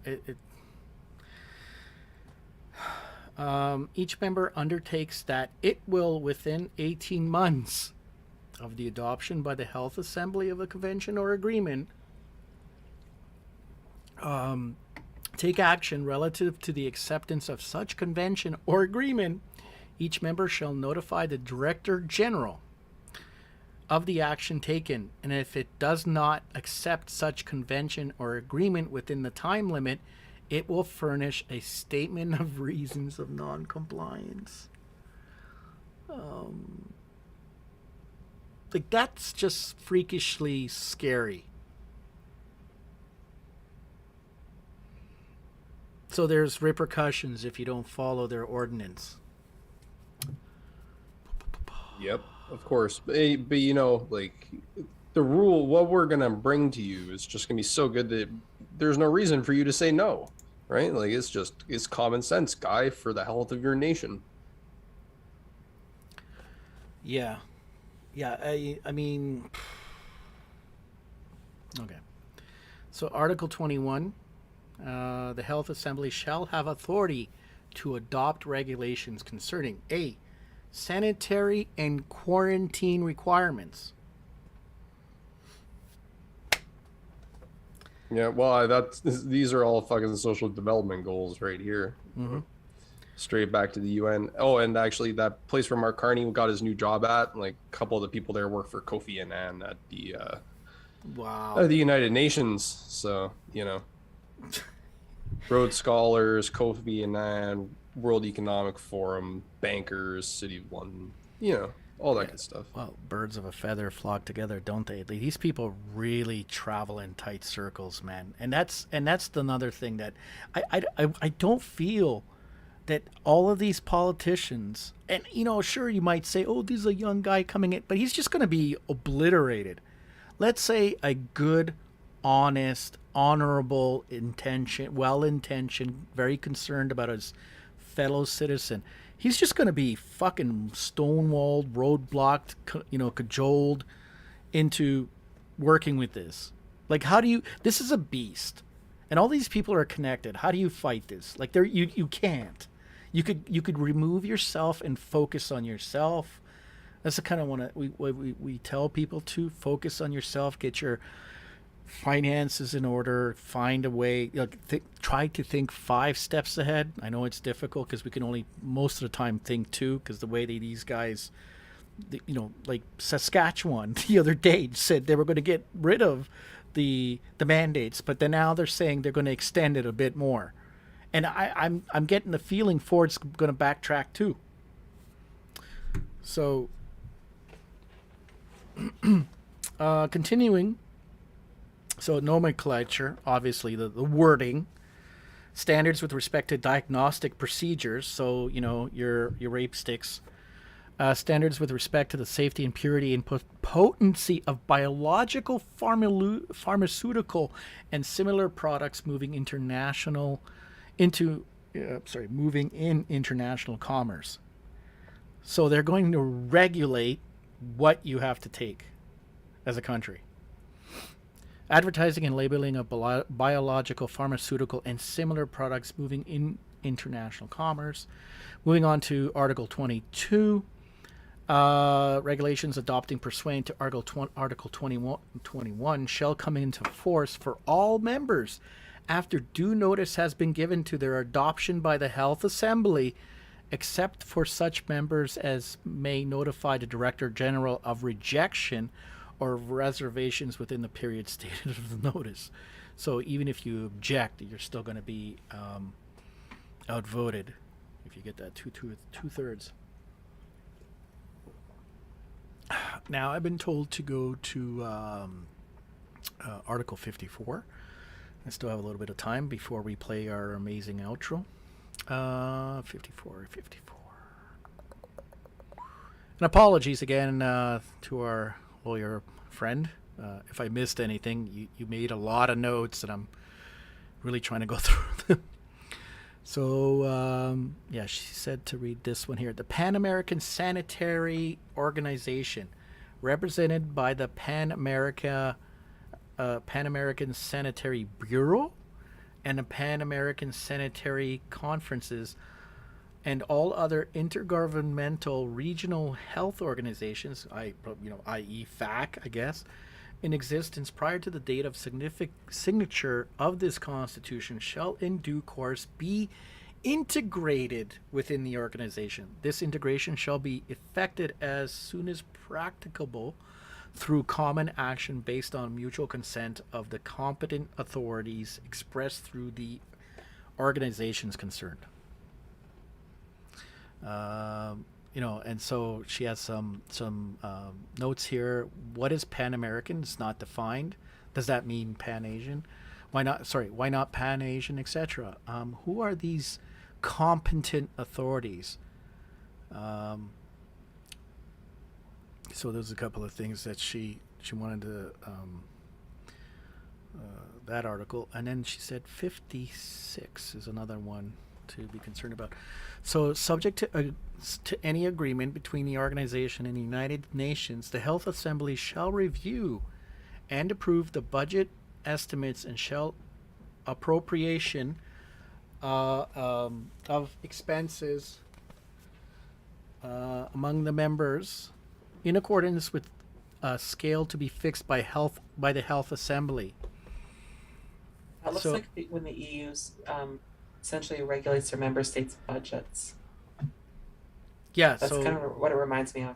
So she underlined shall appropriation the expense among, with a scale to be fixed by the health. Like she's basically saying what type of money, like who provides the consent.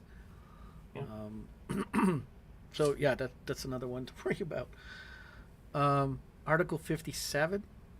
the Health Assembly or the board acting on behalf of the Health Assembly may accept and administer gifts and bequests made to the organization, provided that the conditions attached to such gifts or bequests, I would really love, Andy, if you could kind of help me with that word bequests, because that's an unusual word to use, if you don't mind. I think it means I believe it means honorariums. Honorarium? Yeah, I'd love to know the etymology of that one. Are acceptable to the Health Assembly or the board and are consistent with the objective and policies of the organization. So bribes are okay as long as it's not too obvious. Basically, that's her note there. Like what is like accepting gifts? Yeah, bribes. Or bequests, right? Yeah. I went a little bit into the WHO Constitution back in 2020. Mm-hmm. I haven't gone like a full deep dive though. Articles 20 to 22 are the most important for me.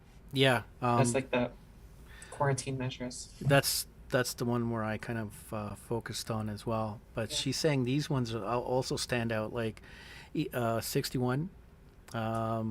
Each member shall report annually to the organization on the action taken and progress achieved in improving the health of its people. So basically, it's an STG. Pretty much. Yeah.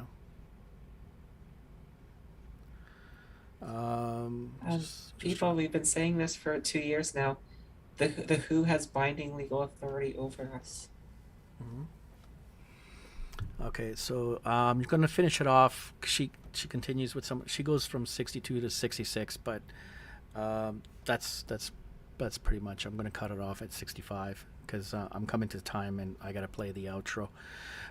Each member shall report. Did I read that one? I think each member shall report annually on the action taken with respect to recommendations made to it by the organization with respect to conventions and agreements and regulations. Why? So, like, what fits as what defines a recommendation? Can it be unreasonable? Like, who exactly is reporting on this, right? Then we get into 63. Each member shall communicate promptly to the organization important laws, regulations, official reports, and statistics pertaining to health, which have been published in the state concerned. So yeah, if you're not obeying in accordance to this documents or the orders that the WHO had distributed to that particular state. I don't know why they call it a state. We know they're talking about nations. Maybe the bunting map is, that's the new wording for these member states, right? It's one world organization, but everybody's a state now. It's not a nation. 64. Each member shall provide statistical and epidemiological reports in a manner to be determined by the Health Assembly. That's a worrisome one, right? Like, what does that mean?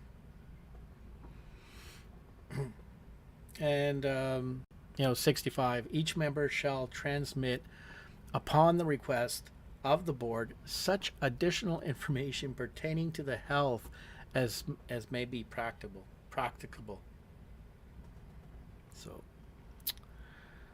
yeah, pretty. I don't know. Like, gotta share all that information, man. You gotta have all that data so we can crunch those numbers, so we can allocate all of our resources properly for the greater good of the persons and stakeholders. Yeah, but it's not just that. It's like the epidemiology of its citizens. Like, it sounds like they want a data bank of everybody's DNA. And they're not saying that, but I could say that based on the whole document is very obtuse, right? It could be, it's being left to interpretation, basically on anything that the WHO orders. And if you sign on to this World Constitution, like, why the fuck is a health organization creating a constitution. And how the fuck are these countries ratifying this?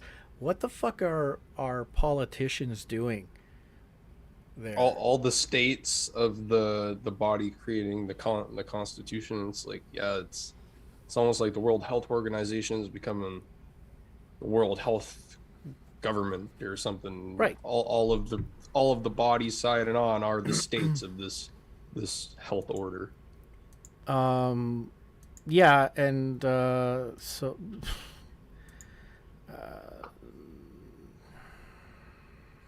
yeah, I don't know what to say about that. Like it I don't know. It's interesting. Did that one have any of the words non-binding in it? Because I think most of the other documents that we look at usually say stuff like that. I don't think this new one is applied that way. International health regulations, which is a lot of what these are legally binding on member states. Oh, okay. I see. And the 2005 Quarantine Act, which Paul Martin brought in, Bill C-12, I went through the parliamentary transcripts. They quite explicitly state we're drawing up this bill in anticipation of the new edition. That is right. I did read your book. Yeah. And well, even Health Canada, when it was formed in 1919, that was all about restricting people's movement during the so-called Spanish flu. So these things change, like they reorganize a bit, but the same principles are the same, using a public health crisis to essentially implement more and more world government. Now, at the bottom on the footnote, like I did a keyword search and I put non-binding. I don't see it there, but there's like a footnote, and then this document goes. This one was kind of ratified in 2006 or 2006, or you call it amended. But it says here the Constitution was adopted by the International Health Conference held in New York from June 19th to the 22nd in 1946 and signed on July 22nd in 1946. And they made like many different updates to it. But this meeting that they're holding on March 1st, where this current iteration, this is the only one that I've been able to pull. I don't know if they're making any more amendments, but it's scary if they do and how that's going to work. So I don't know what to say anymore. Like it's such a fucking beast, like all of this, right? But I guess it helps if we can get the information out and people maybe get a little political, right? Okay. All right. So I'm going to play the outro. Do you guys want to make any last comments? I do not have any last comments. I don't think. Okay. Cool. I'm good. Thanks for coming, everyone. Remember, this is sponsored by Toxical. Yes. Thank you all for coming. Good chat. If you're here and you haven't hit the like button, please hit the like button so we can show Susan that we matter. And let's drive those fucking analytical numbers up. You know what? So that way I can get some dopamine hits. Andy's on fire tonight. Yeah, I have to work with Andy to figure out how we can go on. What is it? Odyssey? Is that the one? Yeah. Yeah. Well, maybe the big try hot that thing one now, Odyssey, until everybody gets kicked off of that one. Well, at least it's not BitChute. That's really all that matters. Oh God, that's a horrible platform. But anyway, find us on BitChute because these videos do get taken down. Please support us and give us likes. And again, check out Canuck's book. She works pretty hard too, and so does Andy as well. He does a lot of research. All right. Yeah, stick around for the 25-minute outro of funny things and other good stuff too. Yep. Thanks for the 2 more likes. See, what I did worked. You guys are good. Awesome. All right, so we're gonna go on mute, and I'll play the outro right now. It's pretty interesting. You guys are gonna like this. Like this stuff is just fucking whatever. Mr. President of the General Assembly, Excellencies, ladies and gentlemen. Let me begin by thanking the President of the General Assembly for convening this critical meeting focused on galvanizing momentum for universal vaccination. We have the tools and the know-how to end the COVID-19 pandemic this year, but we have a long way to go. We are nowhere near meeting the WHO goal to vaccinate 70% of people in all countries by the middle of this year. Yes, over 10 billion doses of COVID-19 vaccines have been administered globally, but this number masks the stark inequity in vaccine access. High-income countries have administered 13 times more doses per person than low-income countries. 85% of the people of Africa have not received a single vaccine dose. This inequity is a moral indictment of our times. It costs lives, it damages economies, and it gives the virus free rein to circulate unchecked and mutate, eroding hard-won gains and threatening the whole world. Ending the pandemic requires ensuring access to tests, vaccines, and treatments for everyone, everywhere. In recent months, deliveries of COVID-19 vaccines have been steadily increasing. These months marked COVAX delivery of 1 billion doses to 92 low and middle-income countries. But much more is needed. Galvanizing momentum means countries fulfilling and accelerating vaccine dose sharing and donation commitments to COVAX with better quality and supply. It means manufacturers prioritizing and fulfilling vaccine contracts with COVAX, ensuring full transparency on monthly production and creating the conditions for the local or regional production of tests, vaccines, and treatments. And this includes pharmaceutical companies more rapidly sharing licenses, know-how, and technology. Regional production is critical for sustainable supply. It means significant investments in fragile health and economic infrastructure. And it means donors and international financial institutions stepping up with the necessary support. And it means fighting the plague of vaccine misinformation. We have seen hopeful progress when supply is secured and predictable, when doses are donated with ample shelf life, and when there is a deep understanding of what a country needs to accelerate vaccinations. Let's build on that momentum together. In the coming days, weeks, and months, let us use every opportunity through the G20, the World Health Assembly, the G7, and the General Assembly to mobilize ambitious action to meet WHO vaccination strategy targets and to ensure no one is left behind. If we do it right, we won't just end this pandemic. We will begin a truly meaningful effort to prevent future ones and build a safer, healthier world for all. Thank you.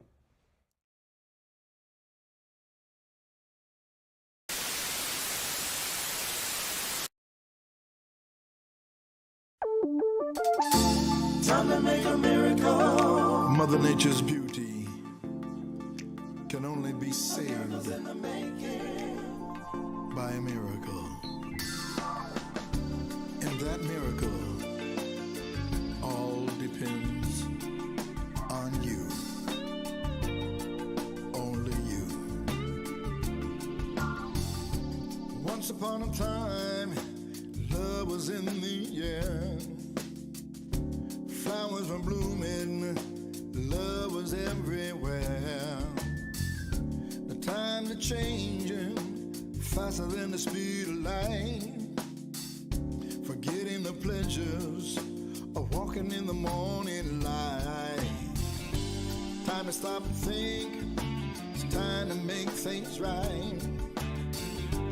Time to make a miracle, depends on you tonight. Time to make a miracle, make a future plan. A miracle's in the making, the future's in our hands. The future is in your hands.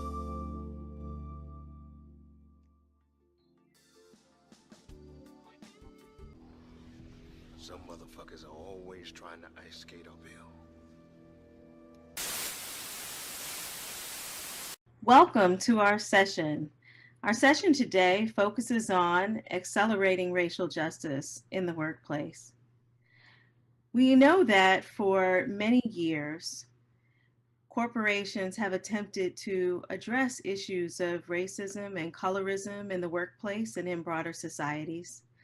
Today, as we think about the Great Reset, we also want to think about what it means for us to have a reset around issues of racial justice.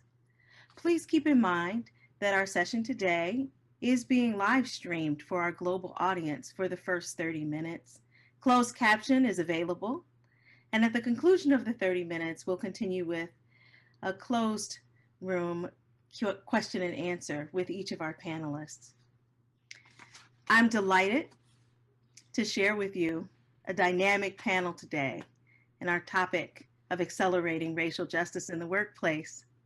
We are so thrilled to have Crystal Ashby, who is the interim president and CEO of the Executive Leadership Council. We have Cynthia Bowman with us today, who's the Chief Diversity and Inclusion and Talent Acquisition Officer for Bank of America. We welcome Lorena Yee, a Senior Partner and Chief Diversity and Inclusion Officer at McKinsey & Company. We welcome Tina Kai Milan, Senior Vice President, Talent and Diversity at Schneider Electric. And welcome to Tony. You, fuck off! 滚开，滚开，你滚开。Children and Social Development. Thank you, Madam Speaker. And I've heard the words of my colleague on the other side of the floor, and so I have a few questions. As a Jewish member of Parliament myself and a descendant of survivors of the Holocaust as well, I, like many Canadians, were shocked to see Nazi flags, Confederate flags, dismayed and angry and hurt, horribly hurt. So how many Nazi flags does it take? How many donors from the Capitol riots, it's 1,100 and counting, who have donated to these illegal blockades? How many guns need to be seized? How much vitriol do we have to see of honk honk, which is an acronym for Hail Hitler, do we need to see by...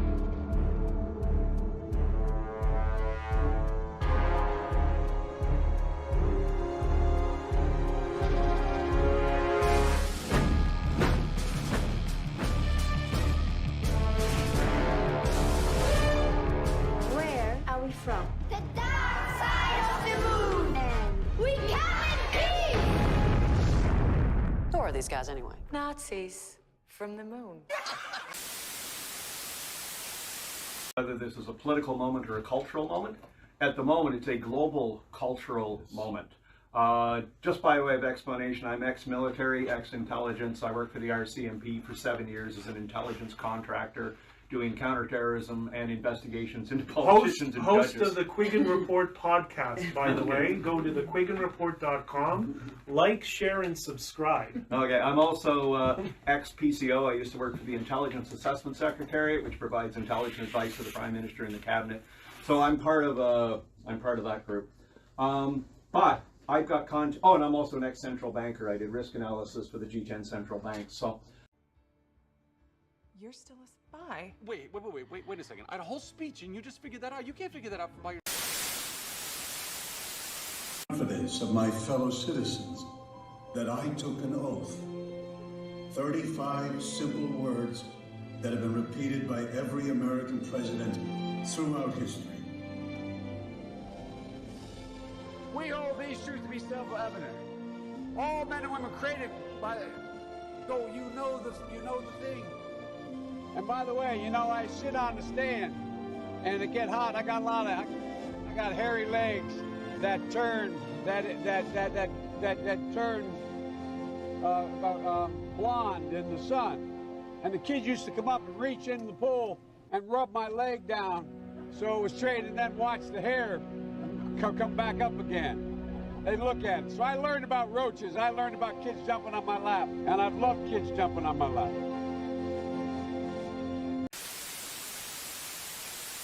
Private Motor Truck Council of Canada. Thank you for joining us this morning. Good morning, Andrea. Thanks for having me. All right, so what update do you have from the truckers' situation? Well, I mean, as we've said from the start, I mean, our association has never been involved in organizing this. We're certainly not in favor of what's occurring. We've said from the start we weren't in favor of border vaccine mandates. But this is no longer what this is about. This has become a group of, let's call it what it is, a group of insurrectionists.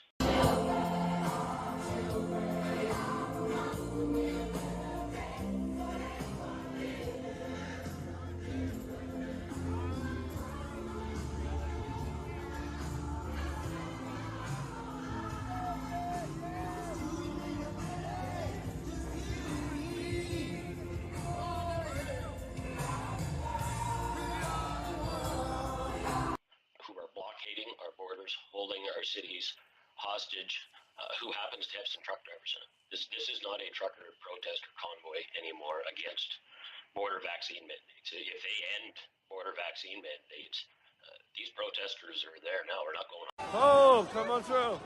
Come on through. What is happening here? Wow, what is this lady doing? Trampling. Trampling horses. Trampling. Stop it. Stop it. Look. Oh my God! They just trampled this lady. They just trampled that lady. They just fully trampled that lady. They just fully trampled that lady. I mean, these guys have put forward an MOU that is calling for the end of all mandates, public health measures, or they want the government dissolved, which is a ludicrous statement. And if you're a truck driver who's part of that going on now, and that's not what you support, but you stay as part of these protests, you support it.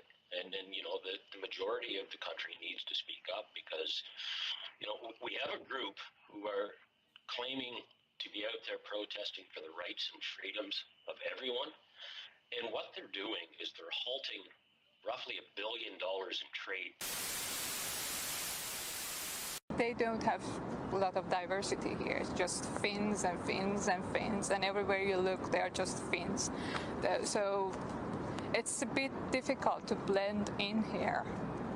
But I think that's something that is solvable in the near future because more and more immigrants are coming here, and it's good for the society. So this morning, I don't know what to make of all of this because it's happening so quickly. I can't believe the state to which the country is degenerated. I've been in contact with a reliable source within the Canadian military, and he told me today, but it's like, I had the goddamn vaccine, so get out of my face. Canada is on the cusp of a revolutionary innovation that will transform the way Canadians authenticate themselves online and protect their identity. Digital ID.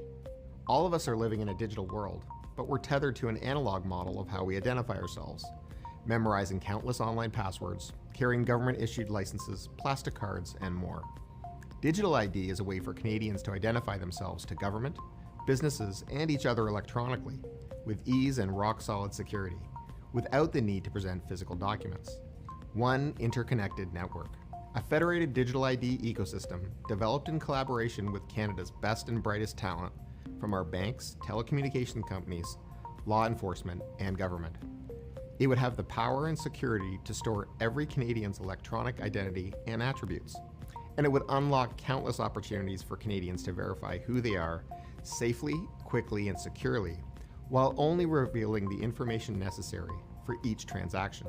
A fast, easy, and secure way to bank, sign up for government services, renew driver's licenses or health cards, shop, travel, and more. Canada's banks are perfectly situated to help lead the creation of a federated digital ID system between government and the private sector. The World Economic Forum agrees that banks and financial institutions should lead the path forward for digital ID. Banks are highly regulated and trusted. They have advanced cybersecurity and privacy technology, and they have the infrastructure to operate provincially and nationally. Banks are also at the forefront of working with fintech startups who are bringing revolutionary mobile and online products and services to Canadians. Digital ID can help consumers navigate between these apps and programs with trust and confidence, knowing their ID is protected at all times. A federated digital ID approach can also significantly reduce fraud, save taxpayer money, improve regulatory compliance, and make it easier to do business as an owner and as a consumer. In fact, the Canadian Bankers Association just launched a white paper with our recommendations on how to move forward with a federated digital ID framework. I encourage you to read it to learn more.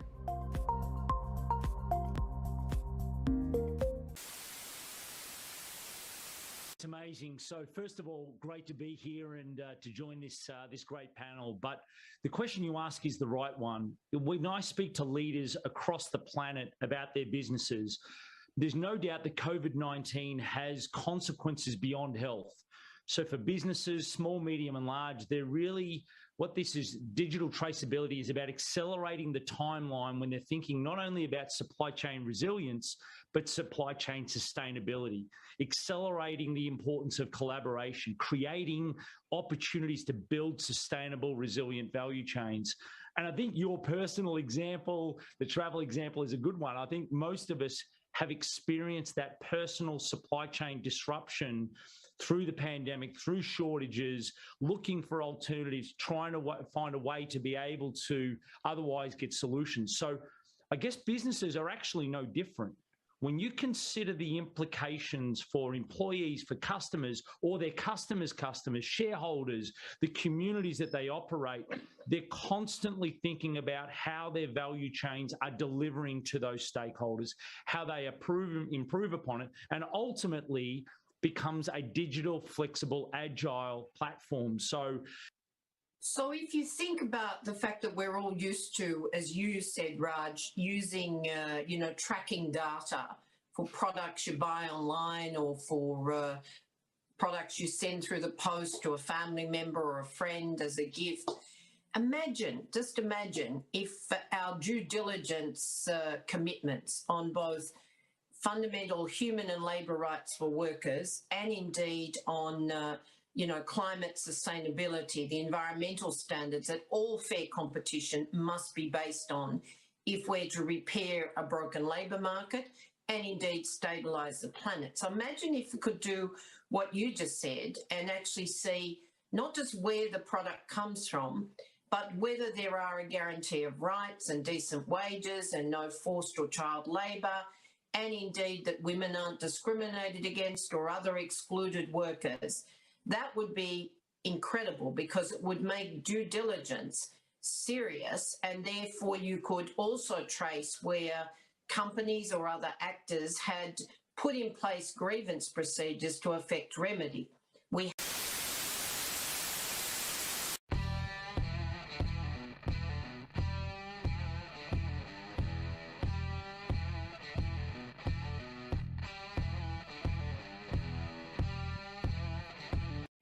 have a question from Yasmin Hassan from CBC News. Please go ahead. Your line is now open. Good morning.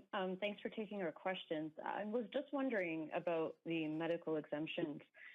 Would all of the medical exemptions currently provided to members of your caucus comply with the Ontario Ministry of Health and NACI guidelines on who should be eligible for these exemptions from vaccine requirements?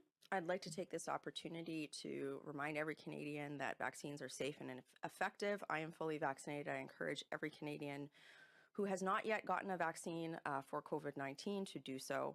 All of our members of Parliament are compliant with House of Commons rules on COVID restrictions, and we rely on the advice of medical experts, not the Liberal Party of Canada. Follow up?